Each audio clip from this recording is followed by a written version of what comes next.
Good evening, everyone.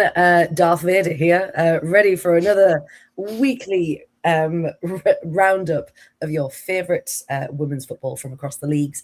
I'm hoping my voice lasts the night, but I do have a pint of water next to me, so hopefully my lovely co-host this evening will help me out with the talking.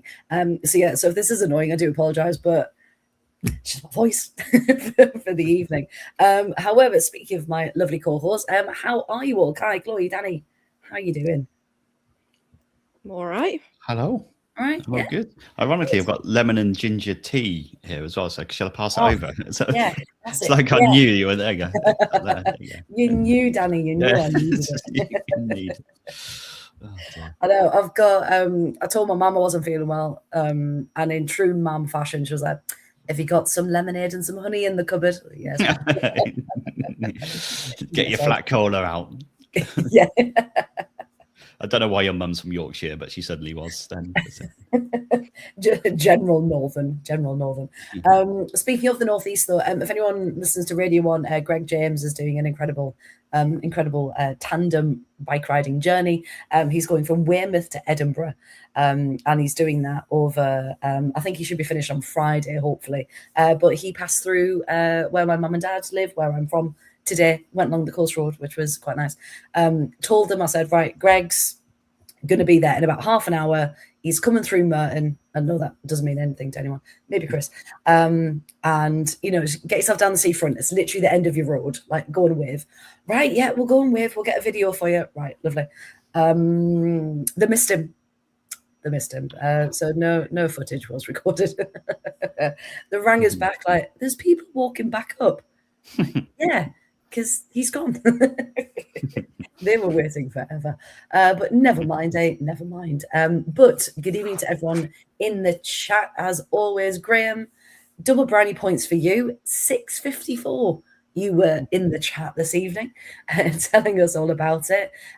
Yes, Sheffield did take the lead. However, Sunderland have now equalised through Katie Kitchen. It's now 1-1. Sunderland preventing Sheffield attacking at this moment. So it's 75 minutes. I've got this on in the background.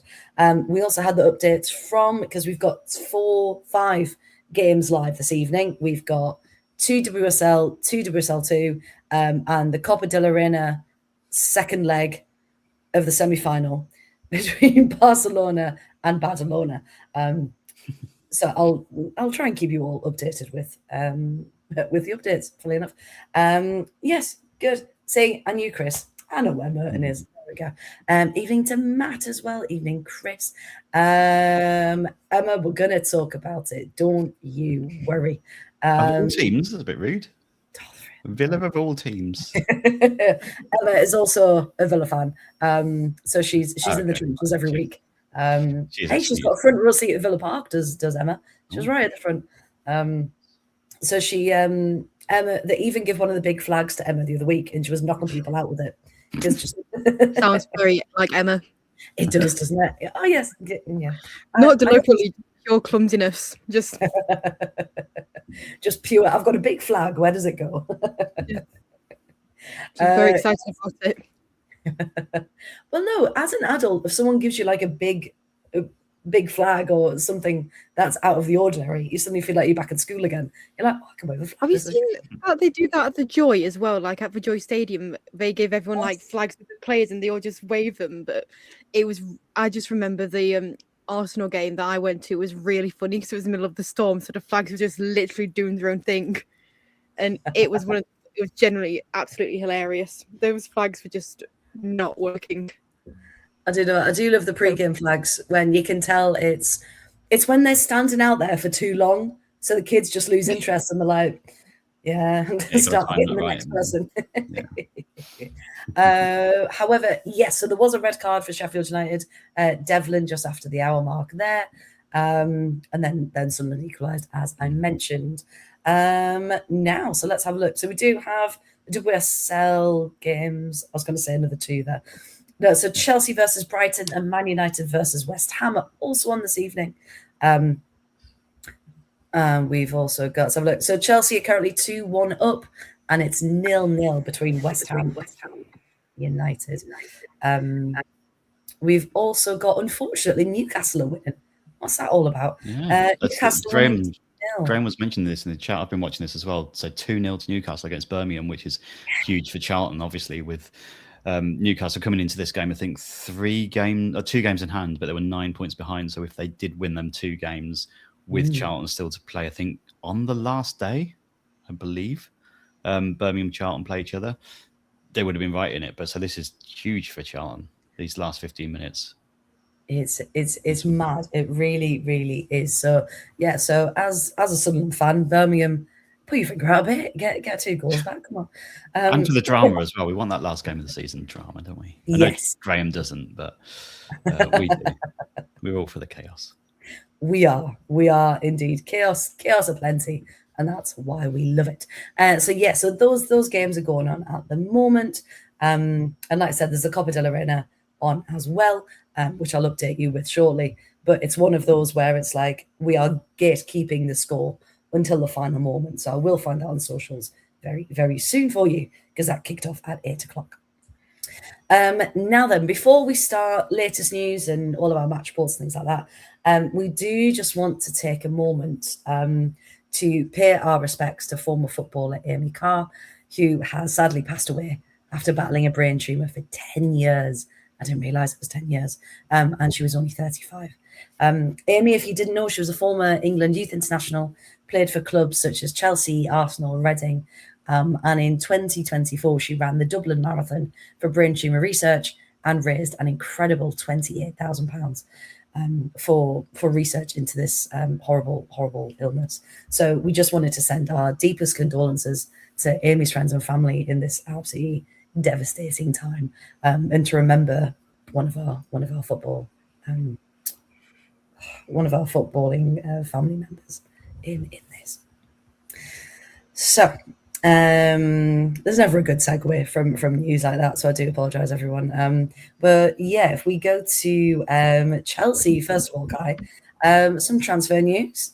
Since we last went on air, we had the news that Guro Reiten is transferring to Gotham FC in the NWSL. We are going to talk about the NWSL later, by the way, in our new NWSL corner that we're very happy to introduce. Now the season is back. Danny's very happy. I'm very happy. Chloe's not so happy. Not so much, but hey, wait till the end of the show. We'll tell you all about it. Oh, can you wait, man? Got a lot to say. Very Geordie of you.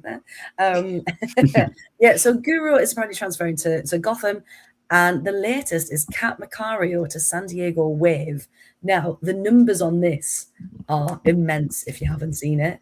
It's a 300,000 reportedly transfer fee, plus another reported around $1.6 million a year when she's there, which is mad. Kai, I mean, there were rumors that she might go back to the US, weren't there? But this deal is mad, isn't it? But it shows how much the game's growing. Yeah, I mean, it's good for her. It does show how much the game is growing, and I think NWSL, the league is showing that they're back in it. We're seeing signs with a high impact player rule, as well as this deal. I feel like I think maybe Alyssa Thompson leaving the league was kind of like the straw that broke the camel's back, so to speak. And now that it looks like they're taking steps, and this is just another sign. And it's a good sign overall for the women's game across leagues, right? But yeah, I mean, in terms of Kat leaving, I'm personally glad that Chelsea got 300 grand because I think she was going to go in the summer anyway, and obviously early signs were there with Macario not being listed in the Champions League squad as well. Yeah. So it's just one of those things. Like I felt this quite a bit when like Pernilla Harder left as well. Players with a lot of promise, but just couldn't. Like, of course, like Harder, I wouldn't say did not have impact for Chelsea. Of course, she did, but I feel like Macario struggled with injuries. And I think once Bompastor came in, I feel like the kind of forwards that Bompasto wants. I don't think maybe Macario quite fits the bill. She never really got settled into the team, especially. I know she did get minutes, but yeah, ultimately I just feel like the fit just isn't there. And you know what? Honestly, she's never played in the NWSL. Maybe a reset is what she needs as an athlete, being closer to home. So yeah, all things considered, I think it's just good for all parties involved. Yeah, and like you said, it's a smart move. With contract was up in the summer anyway, and at least now you've got that money to reinvest into players that do fit the system. So yeah, I mean, hey, if you can get nearly 2 million a year, you go for it. You Honestly, I mean, definitely. I was saying how it honestly the last 2 years we haven't seen the best of Macario. Maybe we've seen shades of it with the US women's national team. Yeah. She has been performing in the last couple of international breaks for them. So I have no idea how they managed to swing that deal, but I mean, especially with how injury prone she is, plus not really finding her form fully. But hey, I mean, she is technically a very gifted player, so I see why it's happened. But also credit to her agent as well for swinging that. He's probably like, oh, the cut on this deal is incredible. Yeah, absolutely. pushing it through. Yeah, I mean, and also in contract news, Lauren James has signed a new contract as well. I mean that was obviously hopefully happening. But yeah, I mean, it's she had to, right? She's part of Chelsea history there. Yeah, absolutely. I think with all the contracts that are running out, LJ was like least of my concerns because I just knew LJ would stick around. It's the other ones like Hannah Hampton, Aggie Weaver Jones, and a couple of, I mean, Sam Kerr, of course, it's a big question mark. But yeah, I mean, even Guru as well, you mentioned earlier. It's again, it just seems like something that worked for all parties. Because if you look at our squad right now, it would be nice to have Guru right in there. It's so thin right now, with players injured across the pitch. So, but again, I think Guru's out on loan for the rest of the season, and then she'll make a permanent move. I think that's what the deal is. But yeah, I mean, what an incredible player. She's uh, yeah, that one was a bit of a That one dagger. stung a bit, yeah. I knew it was coming, like it was coming in the summer, but yeah, it's a shame. It's a shame, but she's also such an incredibly talented player that she deserves to play. She deserves to get game time as And well. that's the thing, isn't it? Yeah, 100%. Matt's still not over the fact he's not going to see the Guru celebration anymore. But we'll just have to tune into the NWSL, won't we, to see it? Because guaranteed she'll hit the ground running and she'll be absolutely smashing those leagues. Just watching Sunderland have had a couple of chances. I think they were trying to shout for a penalty or even a corner, but it's getting a bit feisty. With 4 minutes left of the 90 to go. So just hold on. Just hold on, lasses. Literally a point at this point is absolutely fine. A point at this point. Going with it? You doing it? Go with it. Right then. So next item up. Just really quickly on this one. If you follow more WSL2, you might have seen this. The Ipswich Women's Supporters Club have released a statement expressing their open frustration that the WSL2 final day is the same day as the men's championship final day, therefore dividing the fan base because, as we know, most fans will support the men's and women's team of your club. So putting it on the same day, it just that you can't expect the game to grow with decisions like that. So yeah, Danny, I'll just come to you for this one. One, do you think anyone from the men's side really thought about it that way? Because you can tell in terms of planning, they probably thought men first, haven't they? Usually. And then the women's just kind of, oh, well, it falls where it may. Do you think it'll ever change? Or is that just a moment of that's when the leagues end? So it just has to be that day. What do you have any thoughts on this? Oh, are you asking me? Oh, Danny. I'm so sorry. Oh, sorry. Yeah, okay. You'd Sorry. like to think I there's didn't some mean to sort of Oh, sorry, I thought I'd like frozen and broken up there. I was like, hello. Anyway. That's okay. Yeah, you'd like to think there's some sort of joined up thinking, wouldn't you, in terms of the men's and women's games. Like you said, it does feel like it's always the women's games that gets pushed aside and treated like the younger cousin kind of thing, and like, oh, just put them wherever. The other factor of this specific one as well, that you've got some, I think Ipswich do like a dual season ticket holder thing, don't they? And where you can have the season ticket that covers both games, so some of them will miss the chance to see Ipswich round off hopefully a really good season for them in staying up, and they've had a good run recently, at the same time as their men's team going for promotion in back to the Premier League again. It doesn't seem to be thought through at all for the entire schedule. Like you wouldn't have thought it'd take too much to be able to think it through and be like, right, put them all on different times to get eyes on it as well, because that's the thing that they want to do. Like WSL 2 apparently wants to get more eyes on the game, and you can, for the will in the world, you're not going to do that, are you? If you've got situations like this, and it's not going to be the last one where this happens. So yeah, really disappointing to see that, because you want as much celebration as you can for both teams, I guess, if that's going to be the way that the way it does fall. Yeah, because if it does, can you imagine being a part of that? If the men did get promoted and then Ipswich stayed up, like that could be such an incredible like party atmosphere, couldn't it? Just a huge celebration of the club, as it is for the town, everything. But yeah, because it's kind of the same feeling as what we said about the Sub Cup last week. Having the final on at the same time as the other WSL games was just like, okay, so we're not making a thing of it then. Yeah, it's just on, and it just happens to be there. There's another one. It's the Champions League final. I think it's on the same day as the playoff, isn't it? For the relegation promotion playoff, I think. So between WSL and WSL 2. I'm pretty sure that's on the same day as well. Yeah, so there's a few things that have been scheduled weirdly.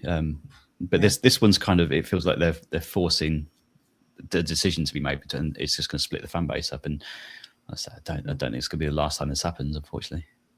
Yeah, and with Sub Cup as well, they put that at the same time as United men play, and a lot of people saying, well, they wouldn't. A lot of people are like, well, we're not actually going to Bristol because it's Bristol, but we want to still watch. We want to watch. No offense to Bristol. No offense to anyone watching from Bristol. It's a difficult place to get to. A lot of people are like, oh, we don't. Sorry, Banksy, if you're listening. So we love Bristol. Hashtag I hot Bristol is going to be my new tag. No, but a lot of them were saying that even though they weren't going to the game, they still wanted to watch it, but they couldn't. So we're either going to Old Trafford for the men's game, or they were watching that instead, and it just didn't work because so many people like saying that they wanted to watch it. Yeah, it just. Sorry, there was just an error came up on the YouTube screen of just Kins, just all went down, which made no sense. So yeah, six minutes of added time in the Sunderland game as well. On the attack, Marissa Shiva, can she? Oh, the ball's just too long. Thought it was going to be there. However, there has been a goal in Hibs versus Rangers. Hibs now lead 2-1. Thank you, Chris. Thank you very much. But yeah, you're right. If both your men's and your women's, and I know the men's is a league game, so that would have been scheduled beforehand, and we didn't know if Man United women were going to make the final of the Sub Cup. Fine. Just a day earlier, a day later, a week earlier, a week later. Like, there are other weekends in the season because we all said this is so early, isn't it, for a final, for a cup final. So yeah, it just feels like, again, really bad planning. And just no one was there in the room to say, hang on, guys, let's look at the fan bases. Let's look at the logistics of this. Just thinking of the fans, don't be silly. Why would we think of the fans? It'd be ridiculous. How silly of me. Of course, we're fans. We're involved. Now, Kai, I think I did just see a little fist bump from you Was that because finished 2-1? Yeah, I mean, it was so. I've been a little quiet because I've been keeping an eye on the game because it's small. Honestly, It's just a one goal that's the way lead. to do it. Yeah. And oh my god, it was. I mean, I don't even know who's playing who else. Chloe Sarvi was on, Buchanan comes on, Bronze is there, Nuskan's playing right back. It's just an absolute. Well, you work with what you have. Nuskan was right back. Yeah, of course, Nuskan is right back. Like she plays everywhere, doesn't she? Oh, wait. Oh, hang on. Sunderland are celebrating, but they've put that Sheffield at it in the lead. Well, that's not right. Who are these graphics people? What? Yeah, if anyone else is watching the stream, can you just tell me that I'm not going crazy? So it's a lovely ball in from the edge of the box, and yeah, beautiful strike. Can't see who it is because the camera is awful. Oh, they've changed it now. It is 2-1 to Sunderland. Wonderful. Oh, that's incredible. Incredible news. 6 minutes of added time as well. This was in the 4th minute. Chris, did you see who it was? I can't see. Oh, it was Alnadale. They've got, unfortunately, you know how we always have the problem with Arsenal, that they've got a lot of blonde ponytails and you can't quite see who it is. Sunderland have also got that issue at the minute. Blonde. And with a grainy camera, it's not the one. So thank you one, thank you all for that one. So yeah, we were talking about the Sub Cup. Yeah, Kai, as you're the only person with a horse in this race, as a Chelsea fan, what did you make of it? Because obviously 1-2-0, another trophy, wonderful. But there was a bit of controversy around it from the United side. So from a Chelsea side, how was it for you? Was it what you expected? I thought it was a decent performance. It just felt like a post-international break game. It was a bit scrappy at times. It was raining, so I'm sure that will make things easier for them. And yeah, I thought Chelsea did well to control the game, barring about 15 minutes towards the end of first half. I think, say from minute 30 to 45, Manchester United were on top. But apart from that, I thought it was a fairly controlled performance from Chelsea. Obviously, Chelsea took their chances. United, I think, for me at least, probably had only one big chance, the Wangerheim miss at the very end of first half. But yeah, I thought Chelsea were decent. Yeah, I mean, Lauren James, obviously, star of the show. Big shout out to Boorman as well. She was absolutely fantastic. She is an incredible centre back, and I can't believe she's only 19 and we have Boorman. It's hopefully she sticks around the club for a long time. And yeah, I thought there were some. You could see this, you could see Alyssa Thompson was struggling a little bit. She had just come back from the US. Her touch wasn't great. Candidate is a frustrating player to watch in general. She's, a bit hit or miss, but she manages to get that assist. But otherwise was very frustrating in the game. Yeah, I thought Boorman and LJ were like the standout players. And of course, yeah, the midfield, Nuskan was okay. But yeah, I thought Chelsea overall, I mean, for me, I honestly felt like the game was more about Manchester United despite Chelsea winning, because before we went to the finals, there was a lot of, obviously it was a long international break and every journalist had like a sit down with both the teams. And there was a lot of, United players who were saying that they feel confident, etc., etc. I just feel like, at the end of the last season, there was the FA Cup finals where United basically rolled over. And I felt like this game was somewhat similar. So, yeah. I was going to say, I promise I'm listening to you. Sheffield have been given a penalty. Let's finish that. I think that's in the 97th minute of 96. And he's just like, that was ridiculous. Why, Delilah? Birmingham have just had one of those chances that's more easy to score than to miss at the back post. Too late And to they've make managed it. it. Probably. Yeah, managed to miss it. But it Oh, looks like it's going to be 2-0 Newcastle full time by the looks of it, no. which is pretty big for Oh, Charlton. you can't throw this straight. Right. Demi Lambourne, whatever anyone's ever said about you, ignore it. Come on, you can save it. And she does it. Oh, Kai, I've got a question for you. Oh, There we go. Yeah. Take away No, from Nicholas. Great timing. let's ignore the penalty. It's not actually about penalties. No, I've just got a question. What did you make of Natalie Bjorn's injury? Because I was I was quite heartbroken for her. Just she lasted 4 minutes on the pitch and just came back from an injury, and now it looks like she'll be out for the season again. Yeah, I mean, it was practically her first kick, and it is really heartbreaking. I mean, there's questions to be asked maybe of the medical staff, but more importantly, I think it's just, I mean, rehab is so hard, right? And for a player who's been in rehab since November, and she was very happy to come on. She was smiling, and when Buchanan came off, and you could tell she was excited, and it was extremely heartbreaking, and you could tell like everybody around her looked absolutely gutted. Chelsea players, even a couple of United players looked really unhappy. But yeah, I think we have been seeing a lot of setbacks with a lot of players who are coming back from injury, and unfortunately, Bjorn is another name on that list. But yeah, hopefully she can come back fit and firing for the next season if that is the case, because apparently she struggles with her calf anyway. It's like a recurring injury of sorts. So yeah, because she is an incredible defender.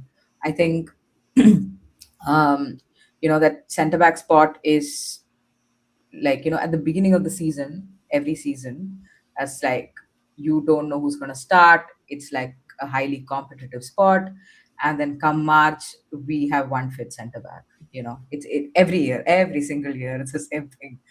And it's just extremely unfortunate. It was I can't even imagine how hard it must have been for her, like, and how hard it's going to be for her. Yeah. Just again another question, and while Freya gathers her thoughts, as I've seen a lot online about the Chelsea medical staff are either to blame, or do they need changing? Like, do we need more training? Do we need like some new faces? Because like you just said, there seems to be a lot of like one step forward, two steps back type thing, and just what are the thoughts of the medical staff? Do you think there needs a change, or do you think it needs looking into, because these injuries just keep happening? Yeah, I'll be honest, I don't know too much about the personnel there, so I can't comment on that. But generally, I'm assuming they will analyze these things statistically, and the numbers, I'm sure, don't look particularly good. So for me, I feel like this is like you're practically going into like Champions League knockouts with like Chloe Sarvi and Lexi Potter being, your like one of three viable, like two of three viable substitutes. That's not a good look, for all the conversations and talk there is about Chelsea's depth. If you can't keep your players fit, then it's I mean, again, because I don't know the personnel, I don't know what is going on, I don't want to comment on it too much, but something clearly needs to change for sure. And also, I was live streaming the Subway Cup final, and when Bjorn went down, my co-host, she was figuring out how um, everything can be rearranged, like how players can be rejigged, because Buchanan had already gone off, and I was sitting there saying, sack the entire medical team. So this is a more it's just a more controlled sort of a response from me. No, I love Chloe. Everyone in the chat's like, Chloe's gone full report mode. Yeah, this is journal, Chloe. This is the Chloe I love. It really is. It's great. I'm just practicing. As Freya told you about what happened in the press box, I was just like chatting to her. Like, it was, we have a model of professionalism in that press box. Hey, we were the best ones there, weren't we, Chloe? Best ones there, indeed. We had a great time. Oh, it's great. We So did. well, We had a really I was lovely just- time. Like Chris said, I've literally just stepped up while everyone's glued to the Sunderland game. I just journalism instincts kicked in, and I just stepped up to play. You did, and if any recruiters are watching, hire her, which is a good egg, a very good egg indeed. I mean, Graham, is there any need? I thought we were friends. I thought you liked me. Skinner's getting more and more twitchy, by the way. I've just turned over to the West Ham Man United game after the Birmingham game. He's twitching on the sidelines like no one. And then he wishes that his team can score rubbish goals right now. Yeah. At least he's not seen any rubbish goals. That's the thing, yeah. Because obviously people who have seen Kai's hashtag there. Danny, Chloe, what did you make of it when the big thing from this match was the goals were rubbish? Chelsea's goals were rubbish. They're rubbish. Oh, I found it hilarious. But one thing I do have to say about Mark Skinner, though, is that after the game, he was outside making sure that everyone's things were signed and everyone had a photo, which was quite nice. Like, security told him to go back inside. He said no and continued to sign and made sure everyone had something to sign, checking everyone else was happy with their photos, which was quite nice. But the comments I've just found hilarious, particularly the fact that they're being more and more taken out of context. I'm just like, yep. Well, that's the thing, because even like on podcasts and things like that, I mean, Beth England was asked about it and she really went in, didn't she? So yeah, I mean, he obviously meant in terms of United shouldn't have ever let those goals get through, and that it wasn't or like magical moments that won the game. It was, obviously Janssen, for that first goal. But then on the flip side, Chelsea had to score them, and they still had to put it in the back of the net. So he clearly meant it one way, but of course, everyone with an agenda. No look goal, by the way. A word for that. Lauren James's no look goal. Yeah. Super. Yes. I mean, she's just the instinct on LJ is just insane, isn't it? And yeah, hopefully her injuries can just be a thing of the past. And now she just walked into the tunnel with an ice pack on her quads. FYI. Yeah. Hope she is. I simply cannot. I was going to say, hopefully it's precautionary just to cool everything down. Yeah.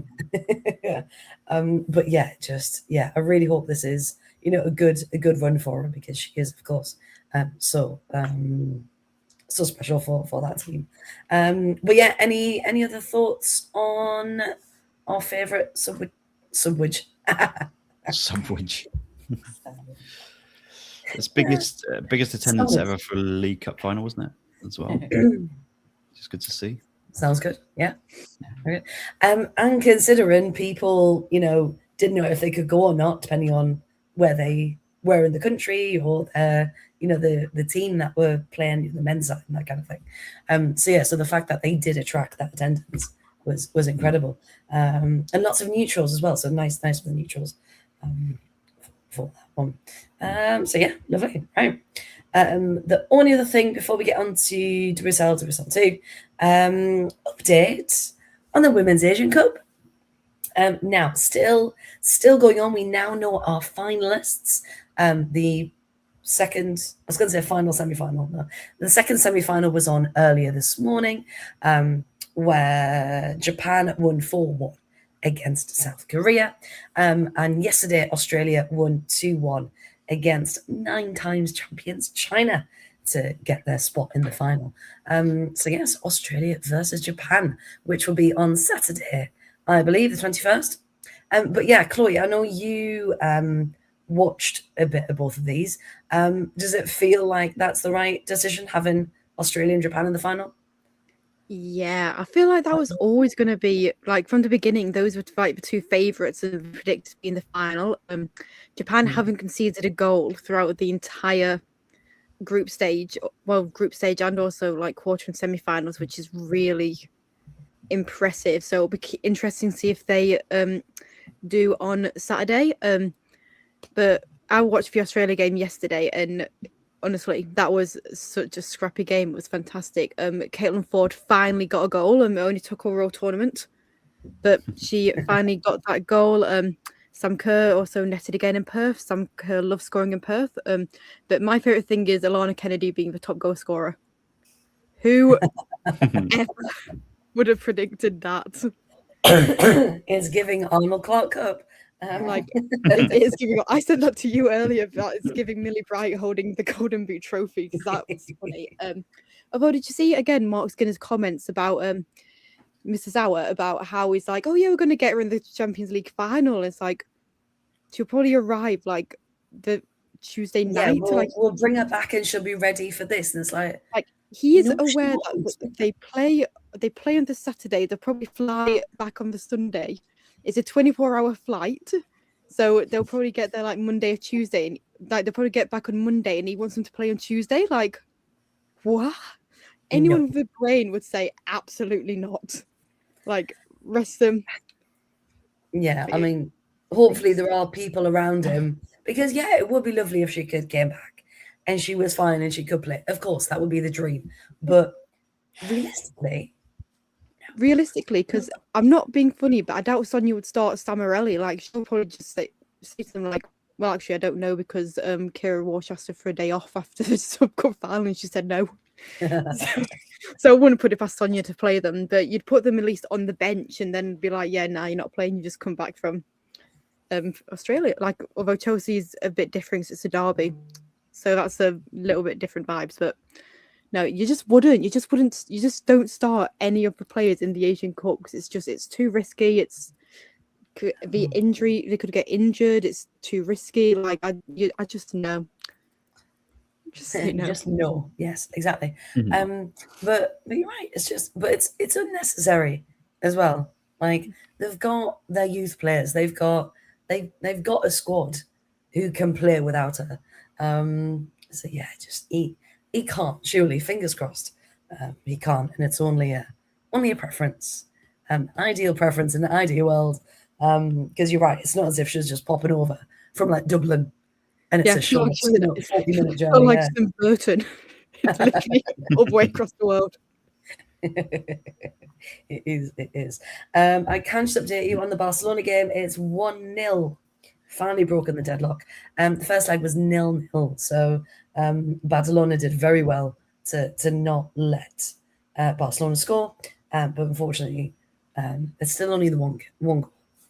I keep thinking you're saying that they're playing themselves when you read that out. Barcelona and Badalona. Yeah.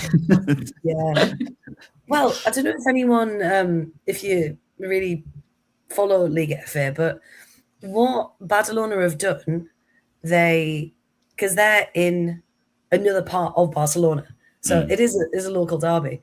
So they were Levante Badalona, and then they've rebranded to FC Badalona, but their socials aren't really FC Badalona. They're Honor, as in ONA. So all of their branding is ONA, to be like one club.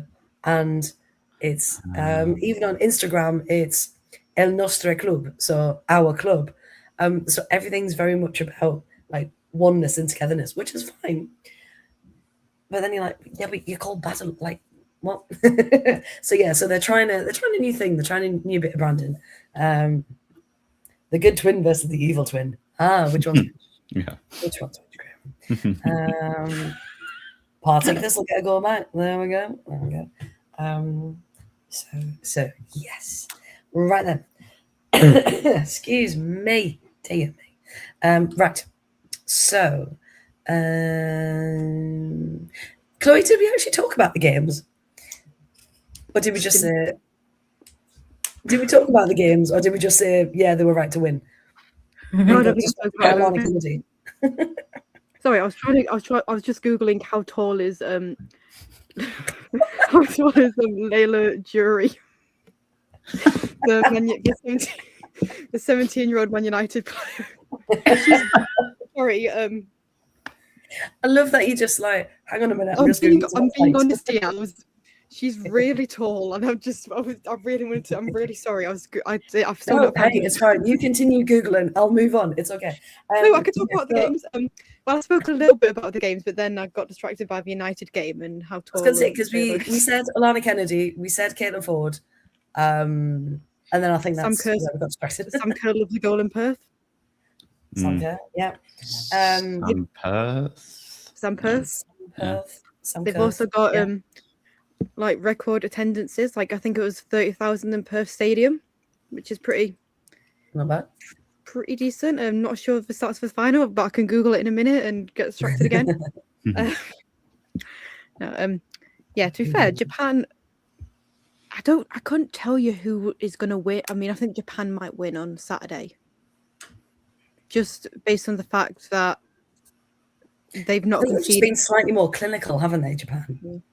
In their chances. There's so much talent, haven't they? They're the ones that have been coming up the last couple of years, haven't they? Japan, like, as the next one. And they're going to be so interesting at the World Cup next year. Yes. You see Claire Wheeler putting her entire body on the line. Yeah. Like full boots to the head, and she still continued playing. I'll go. But no, that's Japan.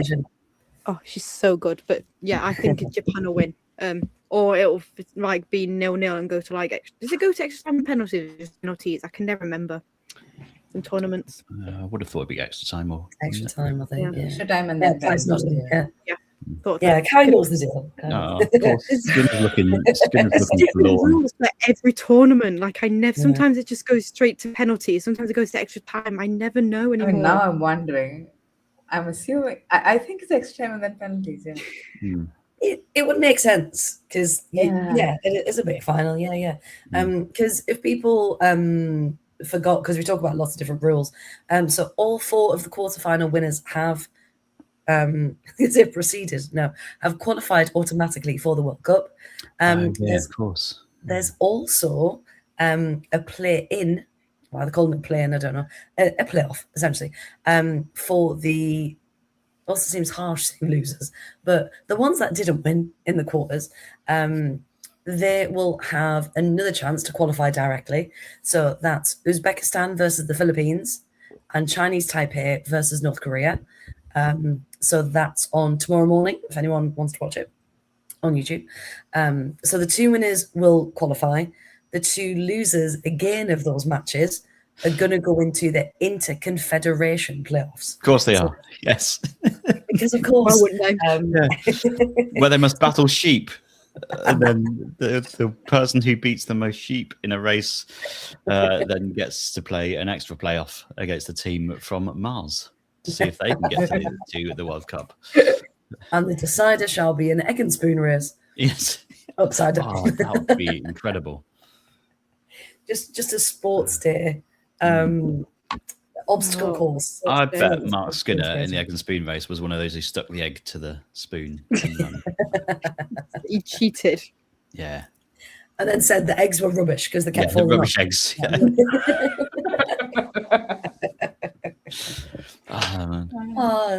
Never change. So essentially they get about 10 million chances to qualify for the World Cup next year. Lovely stuff. Kai, for you as well, watching the tournament, obviously as a whole, do you feel the same way, Australia, Japan, from what you've seen? That's the right final, or did you think anyone else could have pipped them to the post? I think Australia lucked out by not finishing top in the group. Their draw and the final would have been different. Yeah. They would have they could have potentially faced off against Japan in the semi-finals instead of China. So there's that. But I mean, there are a few good teams. China weren't bad. North Korea are always a difficult team, right? Like you see what they're doing in like the Youth World Cups right now, performing extremely well. They're the holders of under 17 as well as the under 20 World Cup. So a bit of an unknown quantity, so to speak. But I also felt like North Korea looked maybe slightly out of ideas sometimes. But in terms of like tactical astuteness, I would say South Korea and Japan were the best two teams in the tournament. And yeah, I mean, Japan are just, I mean, the squad is ridiculous. It's absolutely ridiculous. It must be a crime to have a squad that good. Coming from a Chelsea fan, but the quality there is just, no, seriously. I mean, a big shout out to Maika Hamano, the goal that she scored today. I don't know if you guys caught it. If you That haven't, was so good. it's like it just I didn't recognize her because in my head she's not blonde. blonde, yeah. Yeah. So when it was Because like she's gone to Hamano, Spurs, like, and all Spurs players are blonde as well now. I feel like it just moved. The issues moved, like spread into all of North London, and it's like first and step Micah, highlights, second step bleach. yeah. Like, it's just Everyone's going So blonde now. that's- Once the new. everyone. I don't know. What's the new. But yeah, But Hamano's yeah, goal was, Hamano's goal was incredible. Ueki also scored. So like as of now, Ueki I think is just ahead of Alana Kennedy as well in the Golden Boot race, because before today it was 5-5, and I think Ueki scored the first goal today. So yeah, I mean, Ueki, and fair enough, she's been scoring well, and Nielsen sort of gives her a start and she scores again. So really good. Like before today, I think Japan conceded 2 shots in 4 games. 2 shots in 4 games. I think one of them was on target. They've been steamrolling over teams in this tournament. But yeah, I think today was the toughest test that Japan had. Australia, I feel like they don't have it's just, the way Japan play, I just feel like it's just so mesmerizing. It's beautiful football, and yeah, I can't. So I feel like I'm slightly biased as well, in saying, oh, Australia cannot win this. But then, you never write off Sam Kerr. You just don't. She can have one moment and she can take it, and that could change the game. But I mean, Fujino has been excellent. Hasagawa, obviously, but yeah, really, really strong 2 teams, I would think, but maybe not the 2 best, I would say. I think, the thing is, so there's Japan, and then there is Australia, South Korea, North Korea, and China in level 2, and then there's like level 3. So, yeah, Japan should win this on paper, but we'll see how it goes. We shall see. And like we said, the final is on the 21st. So make sure you mark it in your calendars, everyone who's watching. So yeah, it should be good. Right then, on to the WSL, shall we? Ta-da! Now, of course, before anyone says anything, disclaimer: these were made before tonight's matches. So, of course, the 2 matches there in black have now been played. And just to reiterate, Chelsea won 2-1 this evening against Brighton, and West Ham very impressively drew 0-0 with United. Oh, no rubbish goals there for this evening. But yeah, I mean, that's a massive point. You don't put that stuff out in the universe. I'm sorry. You don't call another. That's 3 games on the chart that United have not scored in, by the way. The FA Cup game before the international break, the League Cup final, and this one. Yeah, of course, because people are saying as well, the issue a lot of people have got, and I know, obviously, we like to say the mick a bit, don't we, on the pod, but in reality, United have had a lot of money spent. The players they've managed to attract, they should be playing at a much higher level. Yes, they are where they are in the table. Of course they are. They are winning. They are getting points. They're picking them up. But they should be on such a higher level and achieving more than where they are. Because I know someone said, you want to be playing with the big boys now, so you need to act like it and not act like the underdog and act like, all woe is me when things don't go right. It's up to them to really now move forward and show that they deserve to be up there and to compete. So lacking goals is quite worrying, isn't it? With everyone that they've got on the bench and in their squad. Because I've certainly got more depth than Villa. There we go. So, 2-0 Barca. Thank you, Chris. Thank you very much. Yeah, I think it's been streamed on the Spanish DAZN, which is geo-blocked, and it's like the government website, the encryption on it, you can't get in and can't watch anything else. So yes, 2-0 for Barcelona. Right, back to the scores on the doors then. I think out of all of these, the only one that probably was unprecedented is the Villa one. I think the other results are pretty much what we expected last week. I mean, Chloe, for you for the Everton game, you won, lovely, great. But there was a bit of a worrying moment there, wasn't there, where you thought, oh, actually, could we lose this? Essentially. Well, I mean, how did the match go for you? Well, I'm always worried watching Everton. Like, I can't lie. I've just got a constant anxiety about watching Everton. Well, I mean, to be fair, we scored the first goal through Yuka Mimiki, and selfishly, I'm actually quite glad she wasn't selected now, because she's great. I love Yuka. Really good goal she scored as well. Then obviously Spurs equalised at 76, and it was like, great. It's gonna be a draw. It's gonna just absolutely not. And then Kelly Gago at 83 minutes. Tony Payne's stunning cross. Tony is, I love Tony Payne. Really big Tony Payne fan. But yeah, Kelly Gago got the winning goal, which we're all happy about. So that's now 4 league wins on the bounce. Really, really exciting. We picked up more points in the first 2 games than we did all season. So that just says everything we need to say. But Scott's doing an incredible job. I was also really, really worried about not having Claire Wheeler, just because we've seen what she can do. Like, she's absolutely magic in midfield. Well, I say she's magic in midfield. She's magic everywhere, because she is everywhere. I don't think there's a position she doesn't play. Which I'm like, she's going to be in goal next. Just you see, she'll be at the derby just in goal, and it'll be like, yeah, that's Claire. So I was a little bit worried about not having her, but we were all right. I really enjoyed seeing Zara start as well. I think she was so solid. She was so strong, and she seemed to just slot straight in.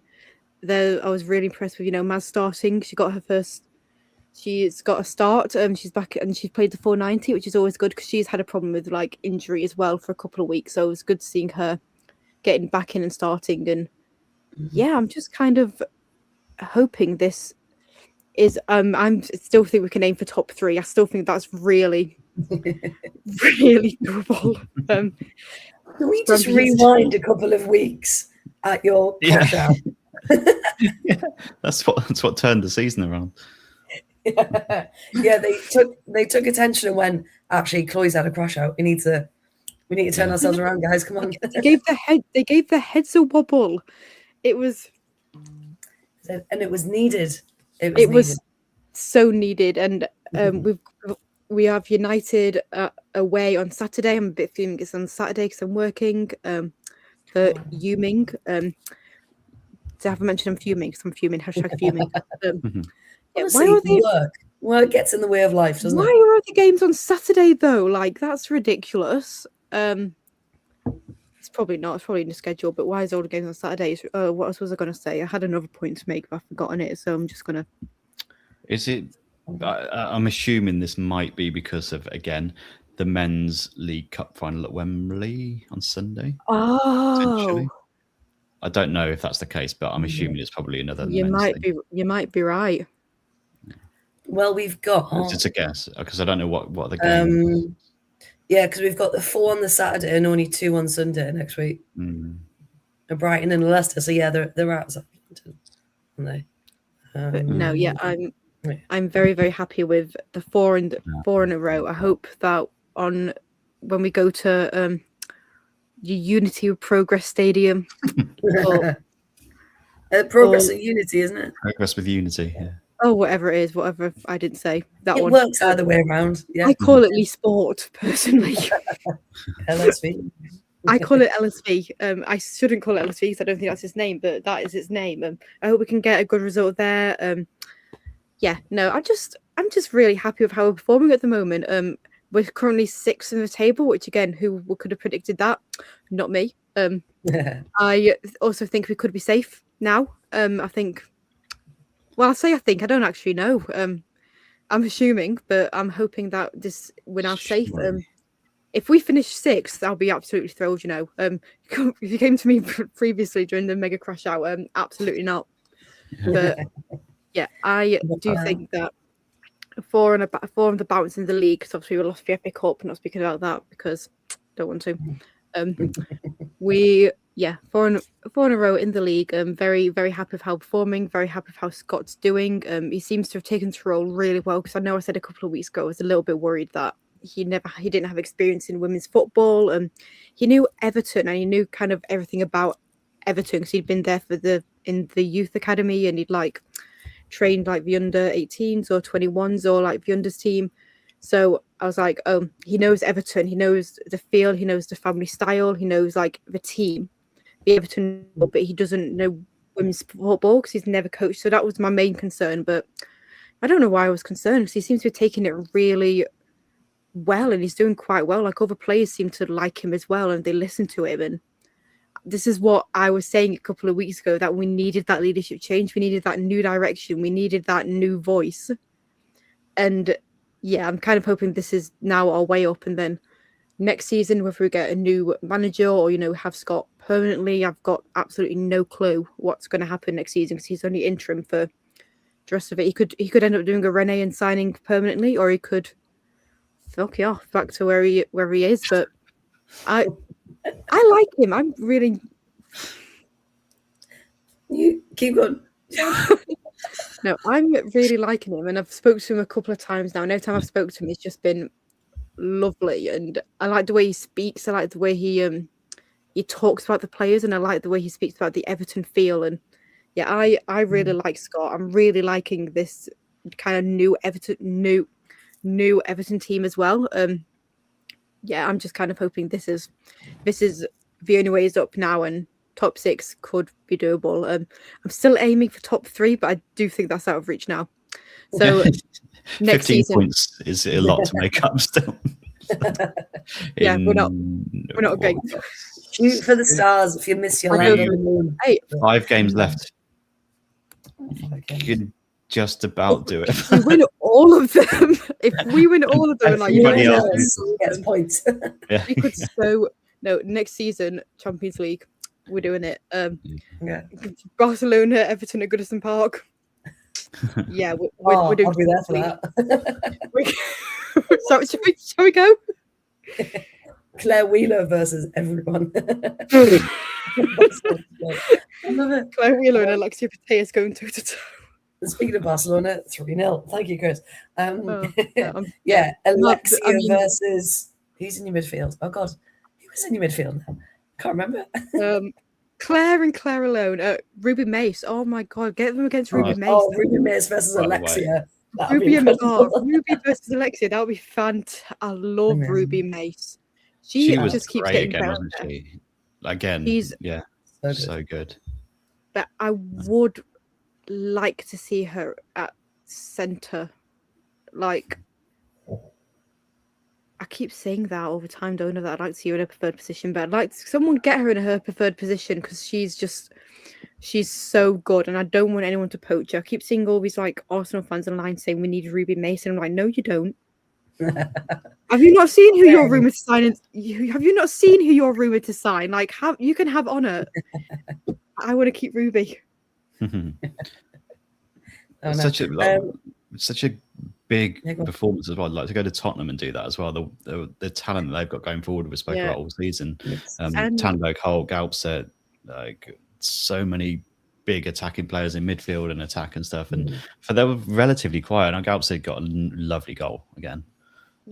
Great finish. But yeah, I was just gonna say, and to have it at like the Tottenham Hotspur Stadium as well, like that. Which is a rare thing in itself. Yeah. Because it feels like they hardly play there, yeah. They're not having the North London derby there, but they had Everton there. Like make it make sense. Like surely you'd have Arsenal there opposed to us, but no. Big stadium, going to that big stadium as well, and like playing there is even just big in itself. Like I'm very, very happy with how we played. I know I wouldn't like to see Ruben Mace at a big club. I would like her to stay, please. No, stop saying that she's no. No. Although Well, her England senior call up when? Well, exactly. Yes. Need to get the petitions out. Sign the petition. Get Ruby Mason the senior squad because she does. I know she captains the under-23s, but she's just so good. And I just love to see her in the senior squad because I might be press at Wembers next month, so I'd like to see her there. Wembers. Yeah, I said Wembers, and Freya laughed at me when we went for breakfast at the Forest game. I'll call it Wembers as well. I'm a Wembers, yeah. I will say Wembers, and Freya laughed at me. It's just because obviously people do shorten things down, don't they? But it's when you hear one that you haven't heard before, and it just takes you off guard. And just Wembers to come. But yeah, Danny, did you catch any of these games this weekend? Yeah, I watched Spurs against Everton, which was enjoyable. I'm glad you enjoyed it. I've seen bits and pieces of the other ones too. Liverpool, got to mention as well, mainly because of Leicester's utter strife now. But Leicester, what is happening at Leicester? They are in massive trouble. Like they don't seem to be able to buy anything. But Beata Olsen being back for Liverpool, huge for them. I think Kerry Holland again, another one who's gone maybe under the radar a little bit this season. Who won't be in any teams of the season, but she's been fantastic the last few weeks, especially. And Gareth Taylor just seems to have picked up. He's turned it around. This was pretty straightforward, this one, but it just means that they've got that 4-point gap now on Leicester, and Leicester just seem like they're drifting. And when we got that the news this week that the WSL 2 team that finished in third are going to be at home to the bottom team as well, aren't they, in that playoff at the end of the season? You look at Leicester and you think they're going to struggle against whoever it is in that third place in WSL 2 away from home. They'd look bereft. Can I use that word? Bereft, yes. Bereft of confidence, of anything. And yeah, they're in big trouble. Like West Ham again, picking up a decent point again tonight, and they'll keep ticking over. Liverpool have improved. Villa are getting results now. Everton have obviously stormed up the table. Brighton, I don't think will be in any trouble. Kang FC won't be in any trouble, I don't think either. Leicester seem the ones that are just not getting anything, and they look forlorn. Forlorn, yes. Oh, wonderful. Yeah, because if you look at Leicester's stats, 1-2, drawn 3, lost 11. West Ham 1-3, drawn 3, lost 11. So they've just got that one extra win, and that's it. And that's literally how tight it is at the bottom of the table. And yeah, I think Leicester need just a bit of magic at this point. I just literally, they look like they've got nothing to fight for. They look so. This is the thing, isn't it? Like even if you're going into that playoff with a little bit of fighting, a little bit of something about you, and you finish bottom, just by putting up a fight, you've still got something about you. It just doesn't feel like they've got anything to, like, say they go away to Palace in that playoff. You fancy Palace all day long, don't you? Well, that's the thing, because Palace literally are sitting in third. So yeah, I'd take Palace in that bet if I was a betting woman, which I might be. I have a question though about Leicester. What was that, Kaiser? I have a question about Leicester. Like, obviously they had all those moves in the January window. Like they brought in Ash Neville, Rachel Williams, and Sarah Mailing as well, I think, as well as Alicia Lehman, right? Like those were the big How moves can that you I forget remember. Alicia? Come on, guys. Yeah, sorry. Uh, and I just wonder, like, do you think that experience could potentially take them over the line? Like, I don't think they're making it, like, they're going to finish well. In my head, I'm very convinced watching them play. But do you think that experience could potentially get them over the line in like a playoff sort of situation? You'd hope so, because you've got, I mean, the names you've got in that squad, like Sarah Malin will fight till the death. Alicia Lehman pops up in literally the where you least expect that. She'll pop up with a goal. It's like, well, where did that come from? So they've got the potential to do Rachel it. Williams as well is someone you want in the trenches with you in Rachel theory, Williams, isn't she? Absolutely, yeah. Yeah, So- get her up front. Just let her stay there.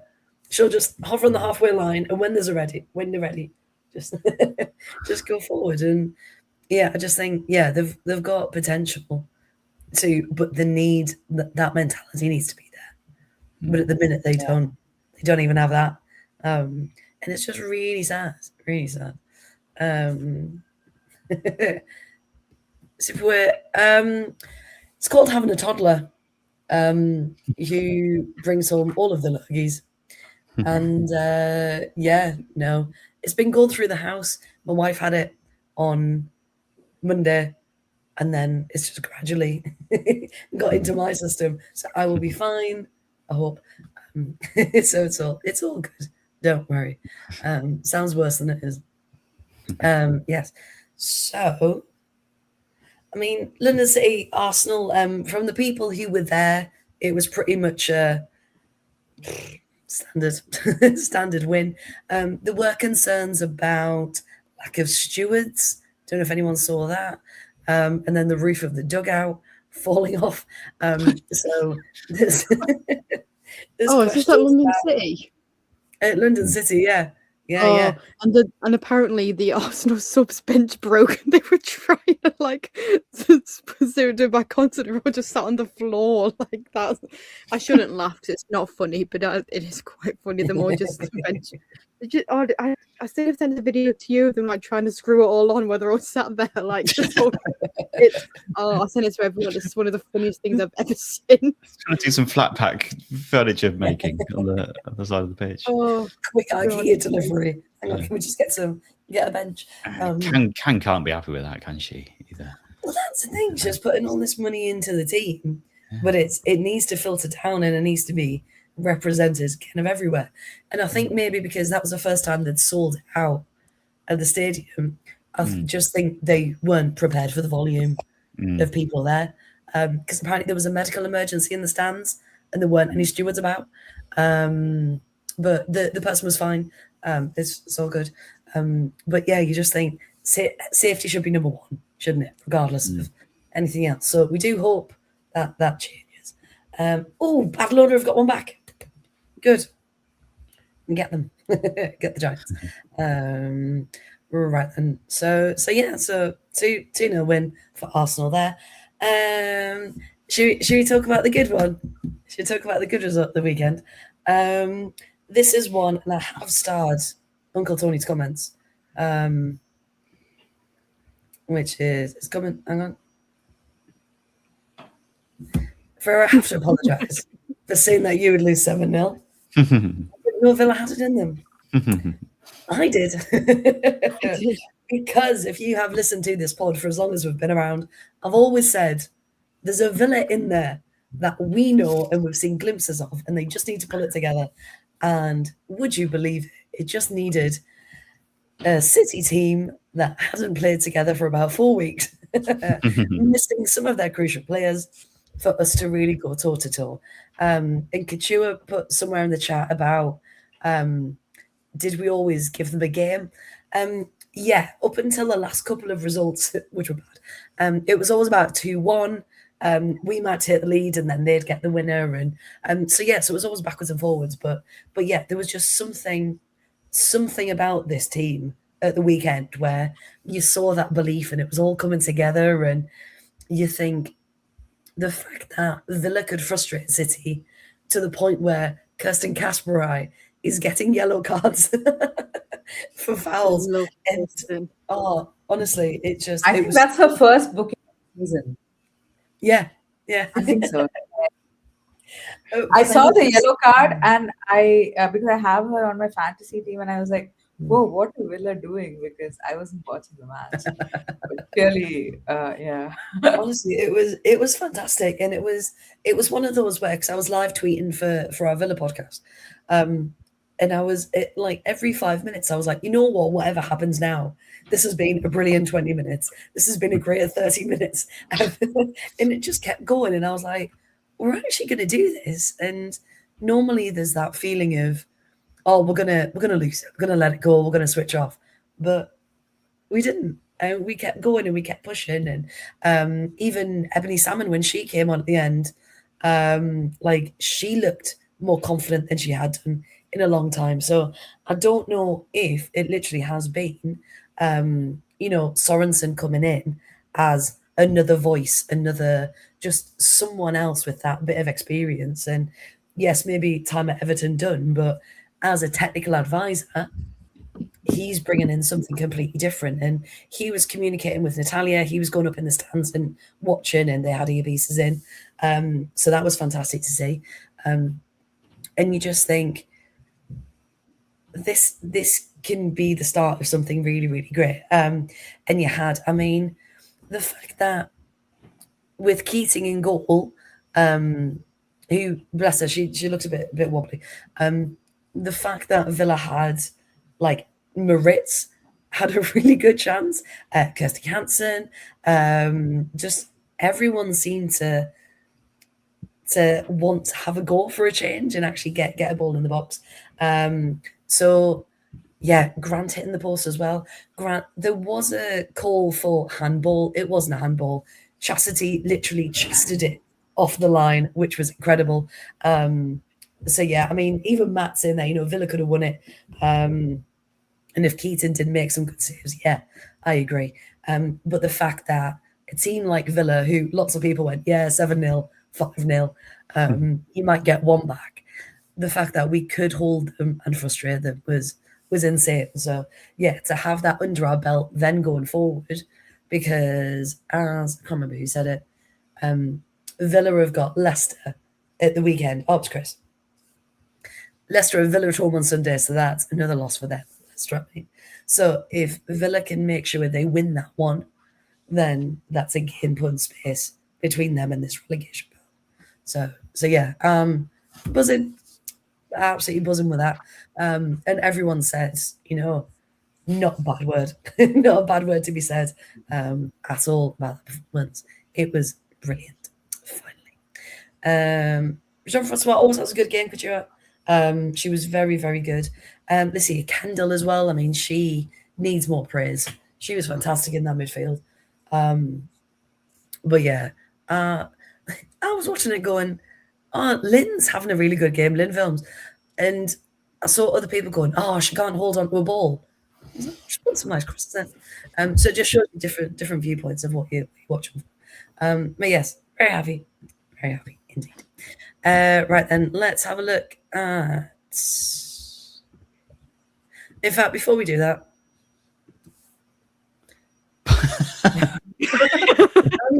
wow.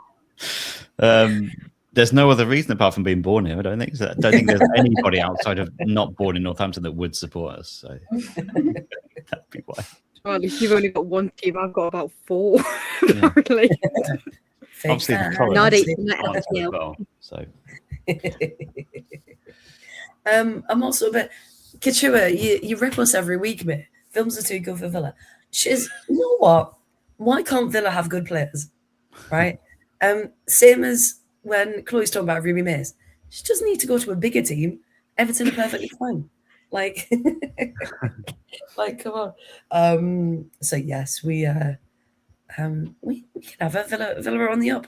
Have you not seen? Now, I'm showing you this table, but there's been games tonight. So what I'll do instead is I'll share the screen with you.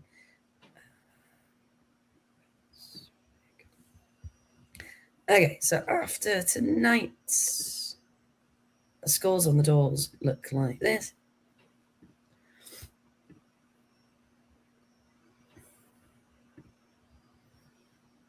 Okay, can we all see that? Yep. Cool. So yes, as Danny mentioned earlier, West Ham move. Oh God, maths. 3 points clear. It's been a long day. 3 points clear of Leicester in the drop spot, only 1 point behind Liverpool. And then luckily for Villa, there's a lovely little gap of 4 points to them. And Brighton on 17, a little gap to London City. And hey, look at Everton up in 6th place. Wonderful stuff. Okay, I reckon top 4 could be doable. Like from 6, I think 6 to 4 could actually be doable. Hey, you could. And that's only 12 points. It's only 12 points. It's only 15 to play for. You guys got to Hey, No, you go on you a know run what, now, Chloe. You'll be fun. Go on, get out there. However, Arsenal do still have 2 games in hand. So maybe the gap is a bit bigger. Man United be sweating now, won't they? No. Well, that's the thing, yes. Chelsea now leapfrogging ahead. No more games in hand between the top 3 teams. So, but Arsenal could definitely overtake Man United as well and leave them without Champions League. Very good. And United still have to play City as well as Chelsea. And that's the thing. So, do we think if United miss out on Champions League, do we think Skinner could finally be in trouble? Or do we think he's part of the furniture now? I don't know if the owners care enough, if I'm honest, to not keep well, him in. that's also a good thing, isn't it? Yeah, it's hard because I follow a couple of United fans. I follow them. I'm friends with them too. I just follow them around WH Smith's. It's just on social media. Just like, what are you doing now? So I think, I mean, they're all fed up. They can see the talent they've got, and they're just not playing. The football standard doesn't match the talent, which is what we said earlier, didn't we? Need some rubbish goals right about now. Yes. They do indeed. Uncle Tony says, mark my words, Skinner will keep his job regardless. Yeah, unfortunately. You like him. Hey, well done. You're the only one. But you're right. Say, I feel like United making it to like Champions League knockouts. Like, of course, they're not gonna get any silverware, but I still feel like a lot of United fans feel like that's a win. Like that's a good season, but again, like not making Champions League. You know, you've just made Champions League and you've played the knockouts, and then not being able to make that next year. I think if that happens, he should ideally go. Because I mean, watching that team play against Chelsea in the League Cup, I was just like, this team is way too talented to be playing like this. Like, I was checking the stats and I saw Jess Park had like 1 touch in the Chelsea box. And I was like, what are you doing? Why is the setup so that like Park is not getting into the Chelsea box? Yeah, when you've got someone like Jess Park, you just go, look, do what you want. A bit like LJ, just be on the pitch. So good as well. So good. Amazing. So that's I think where the fans are quite frustrated because they feel like their talent's been stifled with this setup that the team are playing in. So having a look to this weekend then. There we go. So like we said earlier, we've got 4 games on the Saturday this week, so don't get caught out. We've got Arsenal, West Ham, London City, Chelsea, Man City, Spurs, Man United, Everton, Brighton, Liverpool, and Leicester, Villa. Does anything jump out for anyone there that they think is going to be a good one? Yeah, it's Man United, Everton, isn't it? The one we spoke about already. I think the Everton 4 in a row, and then going to Man United, who are a little bit wounded. Didn't play the best tonight again. So there's every chance that Everton can go there and get something and close the gap on the top 3. We're doing it. Yeah. To be fair, though, I think it can be done. I think it's possible. I mean, City Spurs is... I think it is literally mathematically impossible. It's I also... Don't tell her that, darling. No, it is. Sorry. I mean, I don't have a maths GCSE, so my maths could actually be anything. I barely have one either. So. No, do you know what? It is mathematically impossible, but I'd take top 6. No, City Spurs catches my eye a bit because with City, dropping points last week, and Spurs really, I don't know the word, but Spurs really trying to get like that top 6 as well. Like that could be quite a good one. City will now be determined to bridge the gap even further between first and second. City, not Spurs. This is the pressure bit that we're not really seeing City in the last few years as well, isn't it? Though they've always been chasing Chelsea. They've always been the ones that are kind of trying to push them and trying to catch up. We've not really seen them in this position where they've got to just get over the line in games and just get the results. So it'd be interesting to see, especially against this Tottenham team as well. We're quite unpredictable. I'm enjoying it. Like, sorry, Kai, but I'm kind of here for a new winner. Like, yeah. Like, apologies. Have to beat the not competitive league allegations. It's about time someone else got it. Yeah. But can we just mention the London City game being at the Den this weekend? Is it? Oh, interesting. Nothing will break. Well, they're advertising bottomless brunch at the Den. Oh my God, shall we go next? Shall we go next time? Shall we go bottomless brunch at the Den? Tickets from £85. I'm not sure I'd trust a bottomless brunch at the Den, if I'm honest. What could possibly go wrong having bottomless brunch before a game of football? I've been there as an away fan before, and you get like your own separate walkway into the away stand. Wow, it's pretty mad. Obviously, I think it'd be a little bit less like that when Chelsea comes down for London City, but what could possibly go wrong? Adult tickets for bottomless brunch are £125. Bloody Nora! Just go to a local pub and get what? £25? £125. I'd want Kang to serve me that on a silver platter for that. £85 for children. God, it better be some good grub. That is insane. How much breakfast are you having? So, is it like brunch forever, or is it? So it's in the premium number 11 restaurant. Oh, I bet it is. From first drink to final whistle, we've got you covered. Arrive at 10 a.m. to a full hot breakfast and bottomless drinks, including Prosecco, in the restaurant. Take your halfway line seat as London City take on Chelsea. Hospitality stays open for another 2 hours after full time, so there's no rush. And that's it. That's what you get. I mean, the restaurant looks lovely. There's some lovely pictures attached. But yeah, 100. Let's go next season. Hey, if we win the lottery, I'll treat us. I'll treat us to bottomless. So yeah, you get a group discount. 8 or more people, you get a group discount. Yeah, a table of 10 booking together. Yeah, and just the fact that they're trying to use the Den as, their stadium, part of their history, when really we all know that history. It's just still a bit cheeky, isn't it? For them to try and claim part of that history back. Everything happens.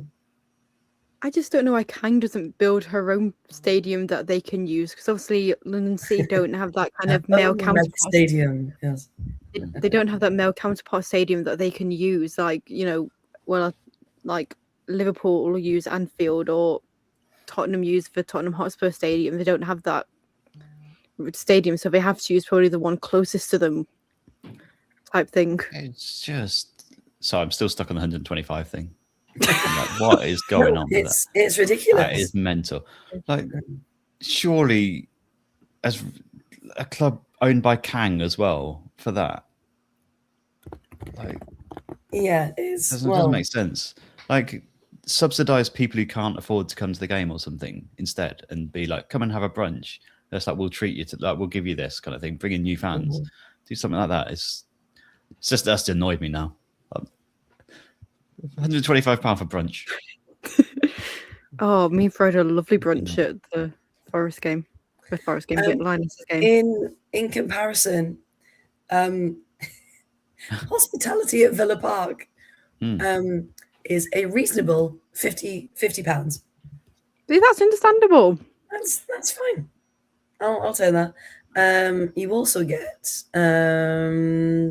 just comparing now. Pre-match access to the lounge. Post-match only up to 1 hour. The den was 2. You get a welcome drink. Lounge seating. Hot snack of the match with a side of dessert. And added executive seating and a program. That sounds really like ominous. The hot snack, like. Hey, you want this hot snack of the match?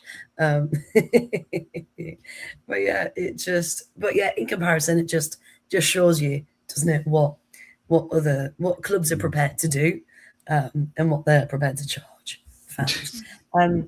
But yeah, someone said nothing beats a Kang bottomless brunch. Kang bottomless brunch. No one can afford it. No one's going to be there. That's £3,000 for a family of 4. Just be Kang there having her own brunch. It's all right. Book now for a Jet Kang holiday. Jet Kang holiday. But yeah, I mean, Villa losing or drawing. No, that's not how we play on this podcast. Villa are going to win, and they need to win, because if they don't, I'll follow Chloe's crash out, and I'll have one of my own. if that happens. I would crash out, to be fair. Yeah, I mean, I feel like it might be therapeutic now and again to have. So yeah, Villa need to win that one. They should win that one. Brighton, Liverpool, I think might be quite tight, but I think Liverpool might edge that one. Again, get it in the chat what your predictions are. I know some people were putting them through. And I can't find them because we're all outraged by bottomless brunch.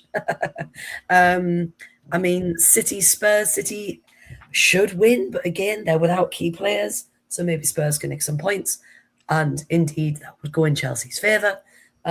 Chelsea should win at the Den. Kai, you feeling quite happy about probably a Chelsea win? I don't know. I mean, I want to know what has happened to our players, because I just realized, I didn't realize it all evening. JRK was not named in the squad. I have no idea what's happened to her. So now I'm like, oh yeah, we're looking very thin, but hopefully a win. I don't know. Let's see. I'm actually more excited for the City Spurs game, because I'll tell you why. It's because I'm planning to triple captain Bunny Shaw this weekend. Spurs are missing the centre back pairing. Koga and Hunt are gone for the Asian Cup. So very, very excited at this prospect of like an angry Bunny Shaw running at like Rybring and Bartrip, getting her goals. Angry Bunny. Yes. I mean, I don't think she's necessarily angry, but just charging at them is what I meant. Because the frustration she had on her face at the weekend, she's going to come back and be like, right, that's not happening again. Not happening. So that's why I'm excited for that one. And yeah, I mean, London City versus Chelsea. You know what? Honestly, London City Lionesses had some really bright moments against Arsenal. I thought they could have actually scored at least one goal. But they just weren't clinical. Like I felt like they could have had a goal, because there was a couple of times when there was a bit of a scramble in the box and nobody really got on the end of it. So yeah, let's see. Hopefully Chelsea can get over the line. Hopefully indeed. Oh dear, I'm getting worse. Thank you for your predictions. So we got 4-0 for Arsenal. 3-1 win for Chelsea. 3-2 City against Spurs. Oh, that'd be good. Everton 3-2 over United. Yes. Brighton Liverpool 2-2. Leicester Villa 5-1. Yep, I'll say that. Thank you, Tony. Got an Arsenal win, Chelsea win, City 2-1. Yeah. Oh, 0-0, Chloe. How would you feel about that one? United Everton 0-0. Fine. Take it. 2-1. Oh, very good. They've reduced it. Oh, 85's fine. I can go now. Well, Nessie, I was going to say their website is still saying 125. So whoever's on their media needs to.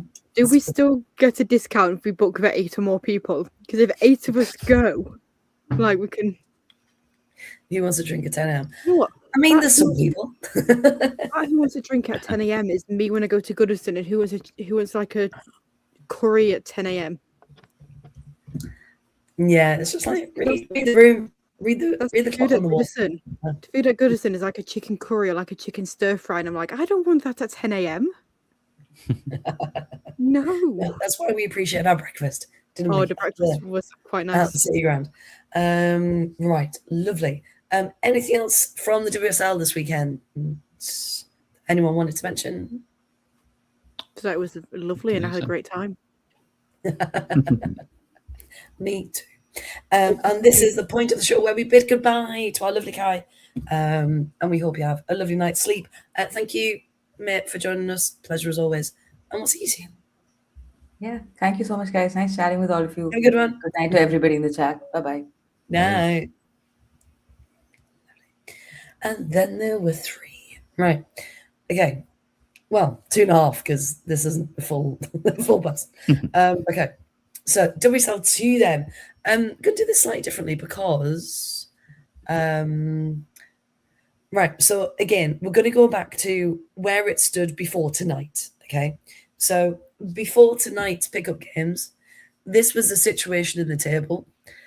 And I just want everyone to look at the bottom 4 teams.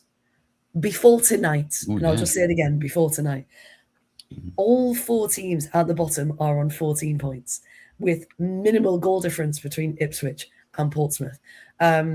So I know people talk about title races, and yes, of course, it could be anyone's who's second or third, but we need to talk about Durham now being involved in that relegation. Dragged in, didn't they, by Ipswich? Yeah, completely dragged in. Just absolutely mental. However, I will now show people the updated one after tonight, which looks like... Get me button, hang on. Oh, no, I don't want to leave. This one. Okay. So after tonight, we look like this. So we've still got 3 teams on 14 points. Sheffield now have an extra point. Darn them in their penalty. Drawing them with Sunderland on 15. But now Sunderland have gone just above Forest on goal difference, both still on 20 points. But again, 5 points is a nice buffer between 7th and 8th and 9th. And then, of course, you got the jump up again to your Southamptons and your Bristol. But Newcastle now, after tonight, only 1 point behind Palace, who were 1 point behind Birmingham City. I mean, this is the league to watch, isn't it? We've always said it. This is the one to watch. We've been saying it since the inception of the podcast. This is where you need to be. So let's talk about it, shall we? And as Nessie says, what a brilliant league. Nessie, I don't know if I said hello when you popped in. Hello. But yeah, Durham in huge trouble if they don't do something soon. Well, they had because the people who won the lottery, didn't they? They took over and put loads of money in. So I'm not sure. Forest did have a lot of promise. However, they did early on, didn't still they? doing well, considering they've just been promoted. So yeah, it would have been nice if they got up there again, wouldn't it? But maybe just a season too soon. But yeah, we need to take a look, don't we? So, oh, there we go. There we go. Okay, so from the weekend then, Sheffield managing a point with Newcastle, annoyingly. That was quite fun to watch, again, from a Sunderland perspective, because there was just a force field around the goal for Newcastle, and they just couldn't. Couldn't find the back of the net. 22 shots, I think, Newcastle had, didn't they? Oh, it was every time they went forward, it genuinely looked like they were going to do something, and then nothing. 22 shots, 8 on target. Sheffield had 17 and 7 on target, so there wasn't that much between them. So yeah, a 1-1 draw is probably fair. Did you see Simone Sherwood's goal for Sheffield United in that game? She kind of just hit her and went in, and then like she was just like, "Oh, sorry for," kind of like, "Sorry for taking that off you guys." Yeah. It's almost like really sheepish of walking away, like, "Sorry guys." It's like, but no, it went in. You know, if in doubt, make sure it's in the back of the net. But of course, people saying, you know, Durham in trouble. Yeah, because if we look at the results, Ipswich 2, Durham 1. And honestly, I was watching the highlights of it, and Durham just look lost. And it really lost. I watched this game. They were getting torn apart by Ava Baker on that side. Yes, so good. Literally, that was the outlet that they went to, and they didn't ever really solve the problem. Like Ava Baker was constantly at them. She was getting in behind. She was running at them. She was causing all the problems. I think she produced that. Well, she set up the goal, didn't she, for Princess Adam Malloy early on, and then she was just looking very good being back. He was, yeah. I mentioned her a couple of weeks ago, and she came on, I think, at that point. But she started this one, and she was all over them. And Ipswich just seemed to have so much more confidence about them, and that's what you get in this race. When you get to the end, you'll be looking at the teams that are going upwards momentum and the teams that are getting downwards momentum, and it's kind of just hit that point now where Ipswich have taken points off Durham, and suddenly Durham are drifting towards the bottom, and Ipswich seem to be on a good upward trajectory at the minute. They're picking up these little points here and there, but then to win this one, to get the 3 points, was huge for them, and really deserved as well. For that, they could have had a couple more. I think Princess had another one off the line later on. Durham did score with Thundy B though, as well. They did, yes. Tyler Toland. Now, Danny, we've got a few new people in the chat. Would you mind defining a Thundy B for us? Yeah, so Thundy B, otherwise known as Thunder Bastard, as we all know. Tyler Toland, if you want to go and check this goal out from the weekend, this is a good example of it. Outside the box, obviously goes in. And it has enough power to come back out of the net across the 6-yard line. That's the official Thunder Bastard ruling. Those are the golden rules, yes. Golden rules. Yeah, so if there's any goals that you're not sure of, just send them Danny's way. Consult the Thundy B pamphlet. The Thundy B manual, yeah. We're all getting a little book of Danny, which explains all the rules and all the terminology. Yeah, we've got another one later on, by the way. We've got really a new cute, one. though. We might have a new addition to that list later on when we get to the NWSL. We might indeed. I'm very excited for that one. Frey needs drink. Well, yeah, just in general, I do. Right. Bottomless brunch available apparently. So you can go. I hear it's been reduced. Yes. Yes. It's now a tiny cup of tea. Yeah, that's all you get for going in. I love that's Pompey. Volcanic in the second part of the season. Oh, I like that. Yeah, because did anyone else catch the Portsmouth Bristol game? Yeah, mental penalty mania, wasn't it? This one. I couldn't believe what was happening because I was trying to catch up on obviously all the highlights and things, and then when it came up and it was like penalty, missed, penalty given, penalty. Oh, other end, and you're just like, what? What is happening? And then, of course, there was a red card. Rio Hardy got sent off in the last minute of stoppage time, and you just like, just blow your whistle. Just you don't need to send her off. Blow your whistle. That was two really silly bookings as well, wasn't it, for Hardy? She picked one up early for something silly, and then she did a really needless foul for the second one as well. So that was silly Rio. Silly Rio indeed. Desmond Clark saying you're absolutely right, Tutu. Because Jessie Gale with a lovely nod down over the line, wasn't it, for the first one? Katie Robinson putting a nice ball in. So just to reiterate what we said earlier, sometimes you drop down a level, you move to a different team, they play a different style, and it works, and it is working for us. Jessie Gale was with Portsmouth, wasn't she, as well, earlier in the season? With who, sorry? Jessie Gale, wasn't she with Portsmouth? Oh, she was with Portsmouth. Yeah. I mean, Katie Robinson. Yeah. Yeah. So she's done both. Yeah. because she got recalled, didn't she? And then she got sent back That's out. it, yeah. I still think that Katie Robertson situation is weird. It is, but it isn't. She just couldn't find her feet, could she? No. At Everton or Villa, and it just didn't click. So it looks like Bristol might be the right fit for now. So fair play to her if it's better. So Jessie Gale, 6 minute for Bristol, put them in front. Then I felt really sorry for Olivia Vosh. A couple of minutes later, she tries to clear it, doesn't she? The cross coming in, and lovely header, but in the wrong net. Yeah. So went down as an own goal, bless her. So that was 1-1. Rio Hardy then took no, I take it back. It was Portsmouth's penalty first. That's the one Shepherd took, converted really nicely. Then it was a penalty for Bristol. Rio Hardy took that one to make it 2-2 in the 80th minute, with both teams really going for that winner. Bristol, though, double the shots of Portsmouth,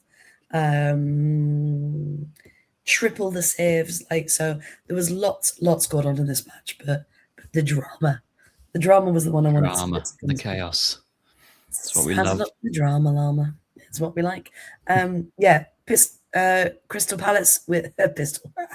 I thought you just got Pistol Palace. Crystal Palace. New name. I need to go to bed. Crystal Palace with a good win against Nottingham Forest. Charlton annoyingly got the win against Sunderland.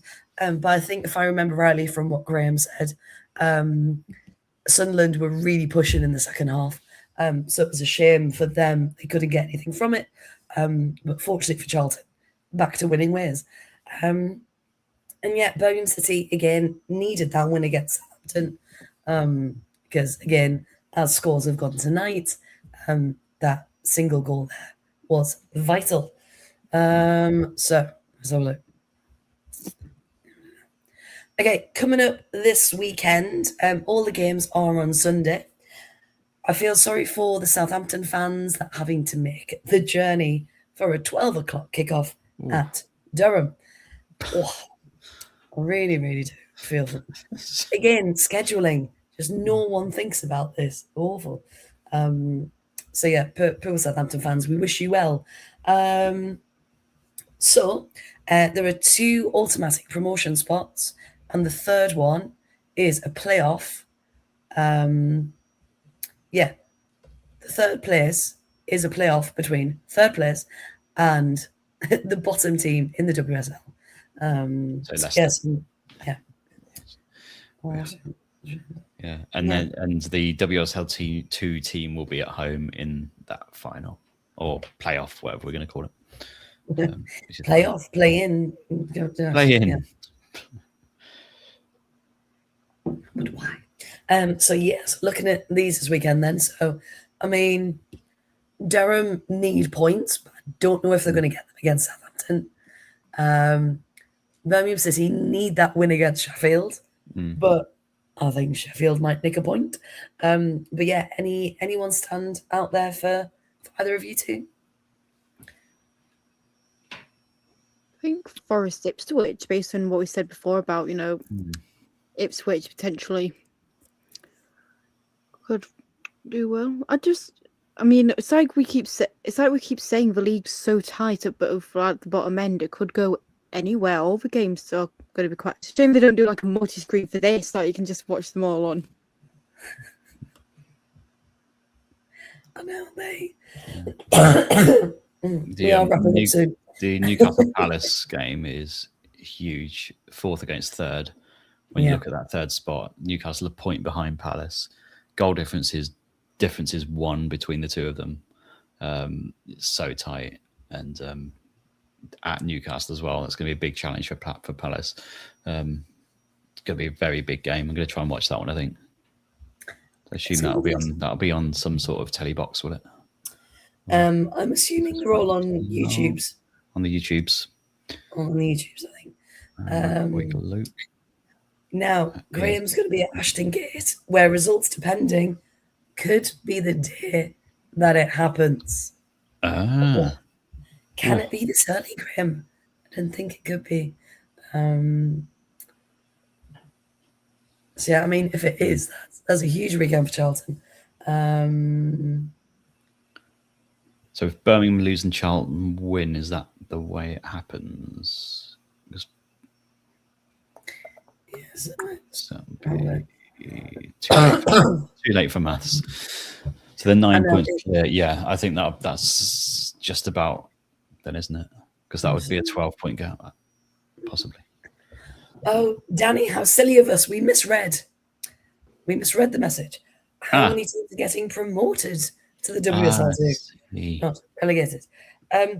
So there's, so they need to fill the gap. So it's one from each still, isn't it? Northern and Southern Premier. Yes. And then is there another playoff? I think there's one from each from memory, and then the playoff between 2 second places of the North and South. I think. Yeah. But they haven't been that forthcoming and made it as obvious as it could be. So bear with us. We'll get back to you for definite. Because they were still sorting things out last time I checked. So yeah. But yes, big matches coming this weekend. Now, the final thing that I'm hoping Chloe and Danny talk a lot for this one is all about another league that returned this weekend. You might have noticed by the shirt Danny's wearing who we might be talking about next. Because of course, it was the NWSL. We've got graphics and everything. Come on. Season opener. We will have better ones next week, but I got too excited and did my notes to talk about it. And I was like, oh crap, I haven't done any graphics. But yeah, so here are the scores on the doors for the weekend. But as we can see, there was, a goal in it for, all of them apart from one, where Angel City went, we'll show you how it's done.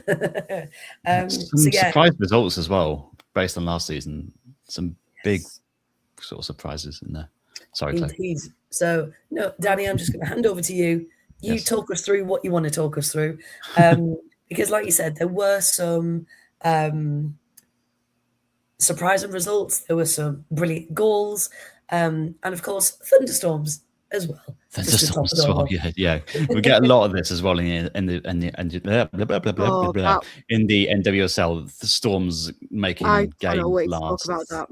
Yeah. So it does happen a lot. The mighty Current, though, 2-1 against Utah, first game of the season, in the bag. First game for Chris Armas in charge as well. Few debuts in there as well, and a Croy Bethune, one of the debuts, hence the Croy story hashtag today. Debut goal. Lovely goal it was as well. Finished really well, and a nice little curtsy celebration as well. She's getting in the mood with the celebrations, which we love to see. Over to the sideline after that, not just one celebration, 2. She went over and did a little birthday cake celebration as well, blowing out the candles, which was a lovely thing. She's one of the players I mentioned last season when she was playing for Washington. Bethune, she was one of the sort of star rookies a couple of seasons ago, came into Washington, did really well. So I was so happy to see her signed for KC. They had to come from behind in this one. Chloe Lacasse, who most people will recognise as well, with the opener, sort of shots the stadium a little bit, scoring for Utah to put them in front. But Casey coming out with a real purpose second half. Bethune got that goal. And then Ali Sentner as well with her first goal. It's taken her a while to get her first goal, but I don't know if you've seen it, but the goal is so well taken. She's picked it up in the sort of edge of the area, beaten about 3 or 4 defenders by just her movement, and she's just manoeuvred herself into a position to score, and then she's whipped the ball back into the corner. Just taken about 4 players out, which is lovely.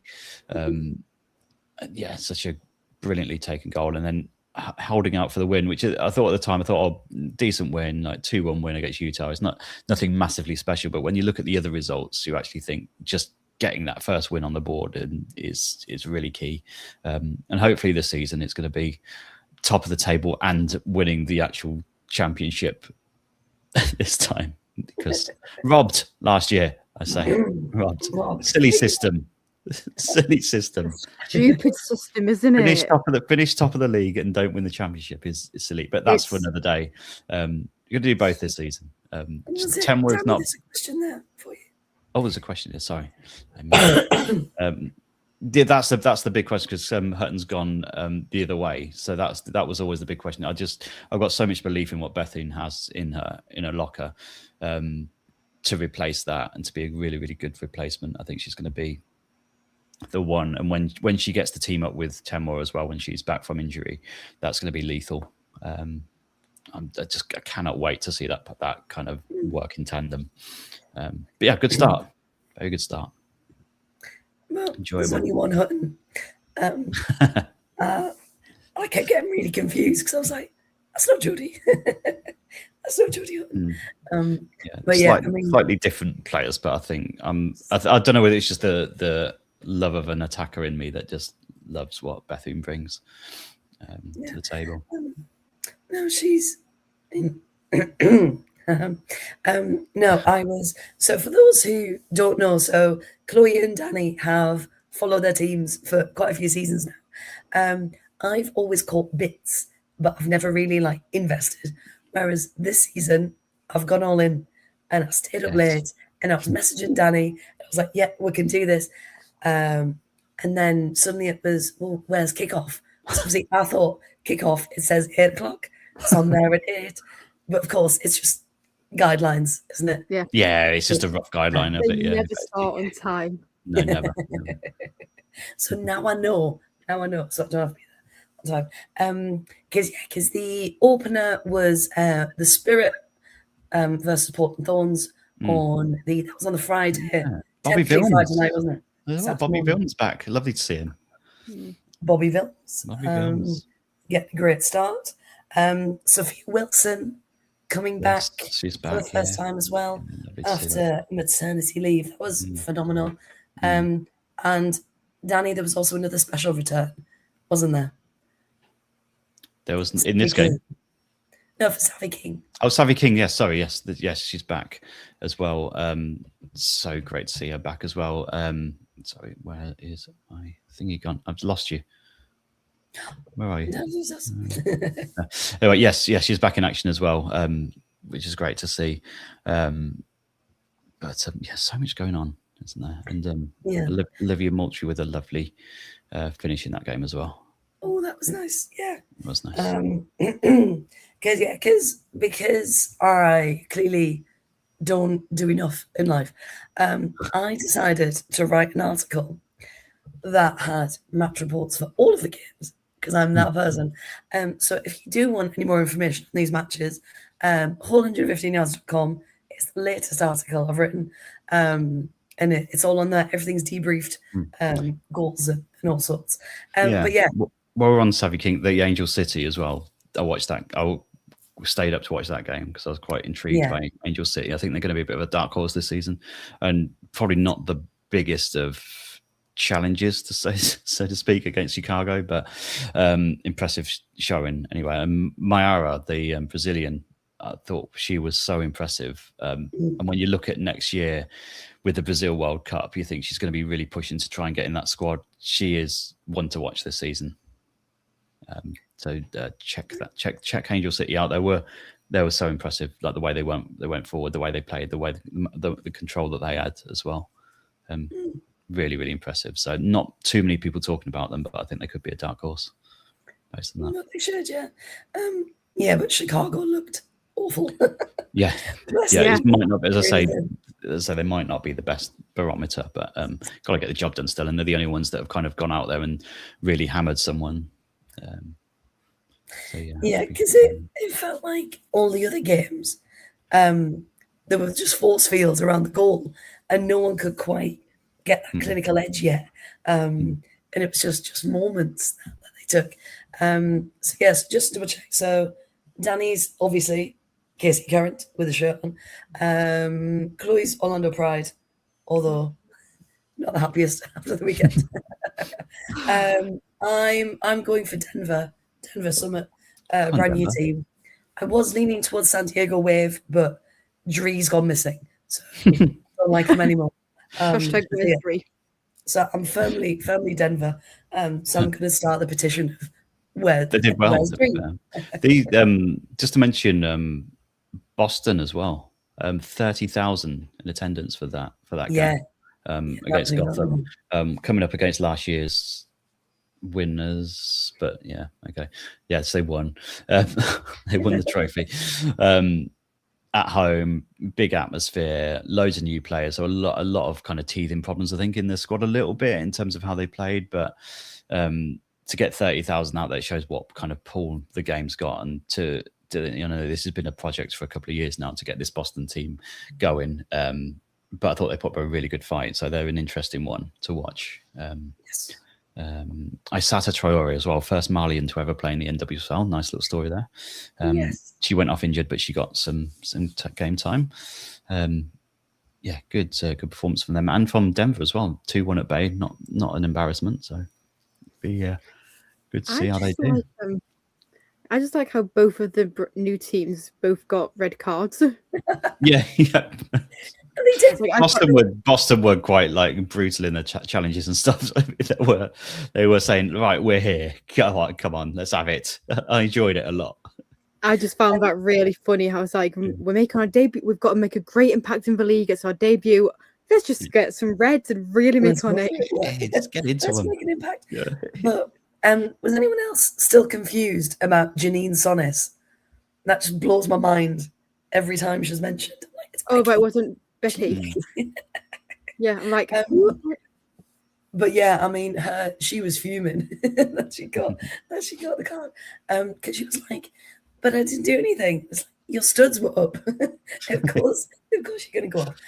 But can I just say, ref cam? Yeah, that's in the WSL.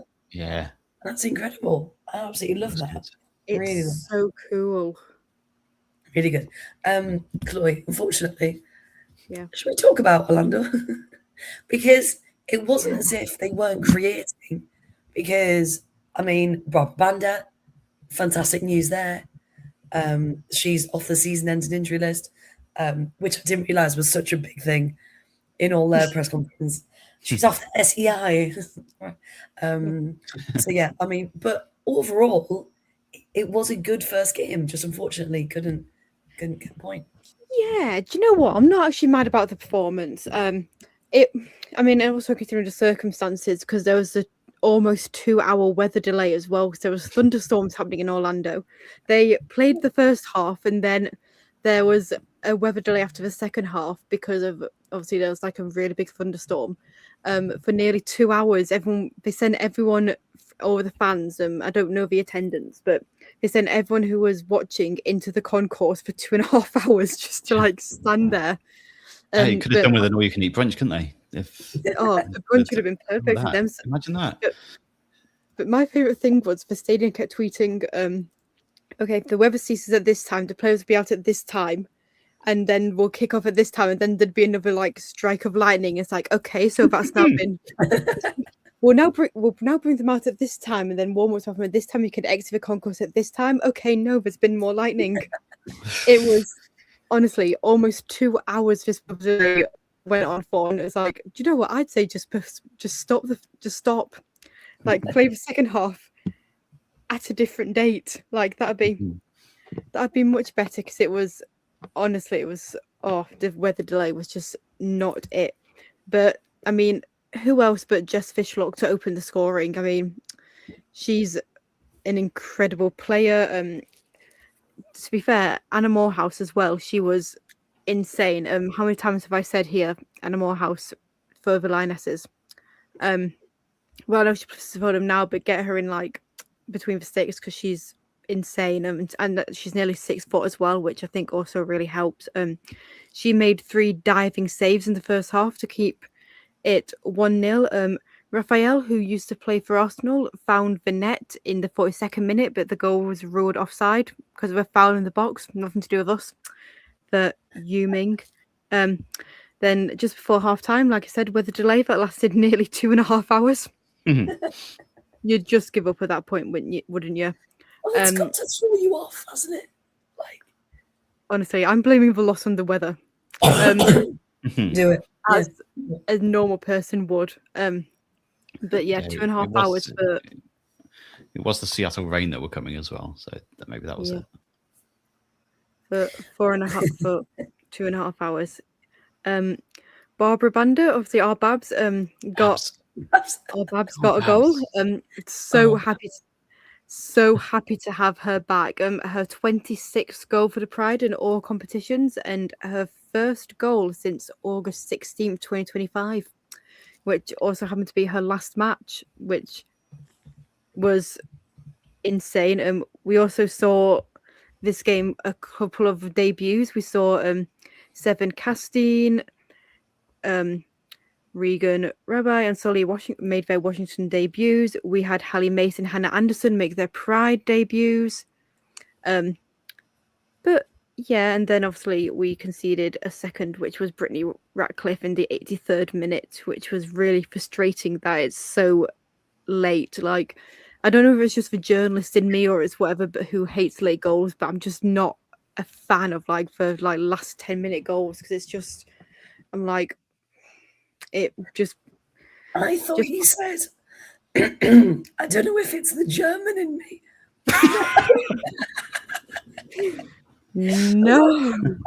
No, the journalist in me who hates late goals. Because do you remember when I was saying about that Liverpool game when Mia Enderby scored twice in the last, literally stoppage time, and had to rewrite my whole report? I hate doing it.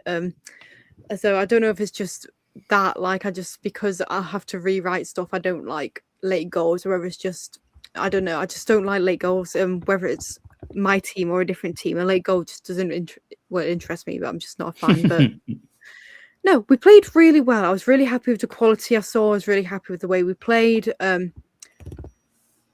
Just a shame about the result type thing. Yeah, just think it's a shame about the result, but I'm really happy with how we played, and hopefully we'll be challenging Danny for the crown. But I was really surprised they got rid of Emily Sams. Well, not got rid of Angel City, coming for Emily Sams. I thought she had a really good season last year, so I was quite surprised to see her go. Yes, she did. To be fair, there's so much change in the NWSL as well. Like, you never know who's coming or who's going, type thing. But I hope now we've got Babs back, we will go on, Babs.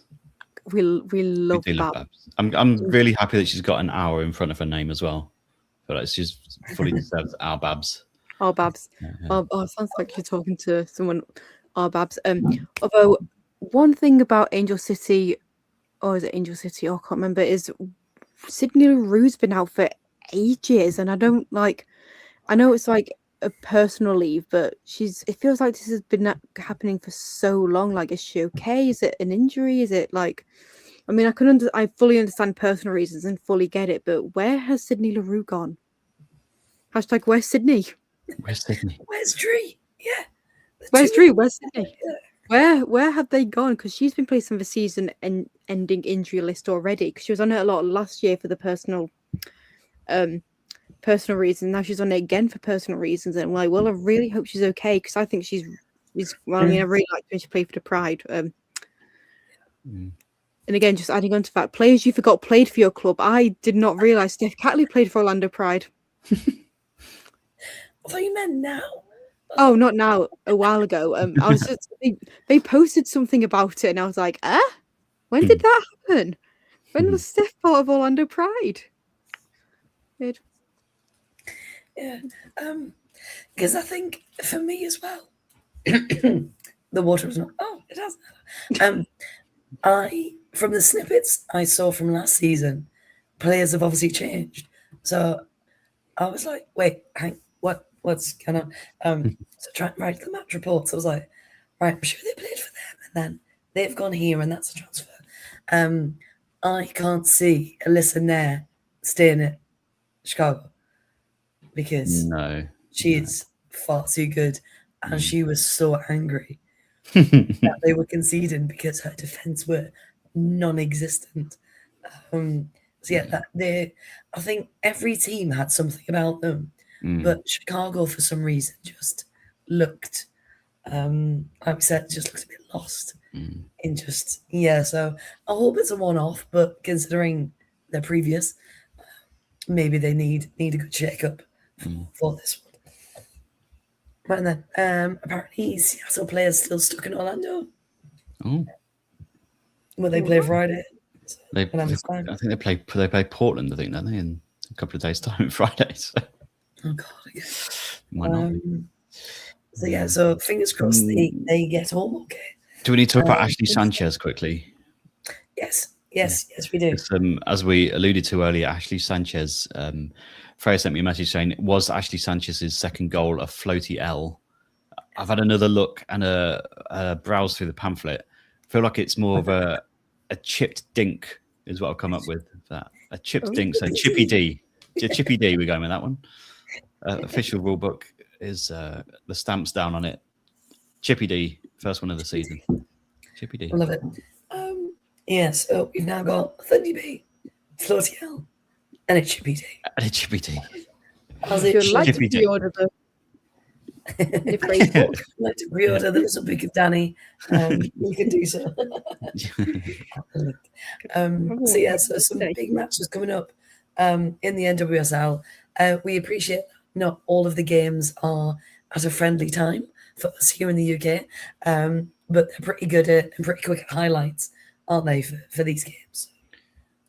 Yeah. Some of them you can get on the NWSL app as well. And they sometimes are at reasonable-ish times for us. It's just a case of kind of checking the times and stuff. It's just worth checking some out, just if you haven't seen it before. So we've got one like Houston Dash against Boston Saturday at 8 o'clock our time. It's not too bad. 6:15 we've got KC going to Chicago, which I'm very excited about. Get Temwa back quickly for that one, please, to get running at that Chicago defense would be lovely. That's at 6:15 on Sunday. So there's some, if you kind of have a look around and pick and choose what you want to see. But yeah, highlights are available as well. There's quite a lot of good highlights with very enthusiastic American commentators on as well. You can't pronounce anything. No, it's quite. Yeah, I had to have the team sheet up because I genuinely couldn't tell what they were saying at some points. Payroll Magnine was this one. That was the one. Payroll Magnine. Payroll Magnine. Like, nope, not even close. Poor Payroll. So yes, Orlando Denver, by the way, this week. Early pod derby. Oh, me versus Chloe. Yeah. I will say Denver's merch is insane. I sent Chloe a fleece and a t-shirt. Oh, it looks so nice. So if we do want to do a bulk order from the States, I think we should. Yeah. If we order 8 more items, do we get a discount? We get free brunch. Yeah, we can wear them all to our brunch. Yeah. Perfect. Right then, I think we should wrap it up there before I'm just whispering at you. But yeah, thank you so much for everyone who has joined us this evening. Whether you're watching, you're listening, you're in the chat, we do appreciate you. We'll be back next Wednesday. I will have a voice next Wednesday. Everyone, keep your fingers crossed. But yeah, we've loved it as we always do, and we'll be back talking more football next week. So thank you to Chloe, thank you to Danny, thank you to Guy. Do check out the pods, like, subscribe, follow, the usual stuff, and you can check us all out on social media as well. We post lots of football stuff, as you can imagine. So we'll leave it there for this evening. Just setting the video on. There we go. So yeah, thank you, good evening, thank you, Chris. I will rest, and we'll see you next week. Goodbye.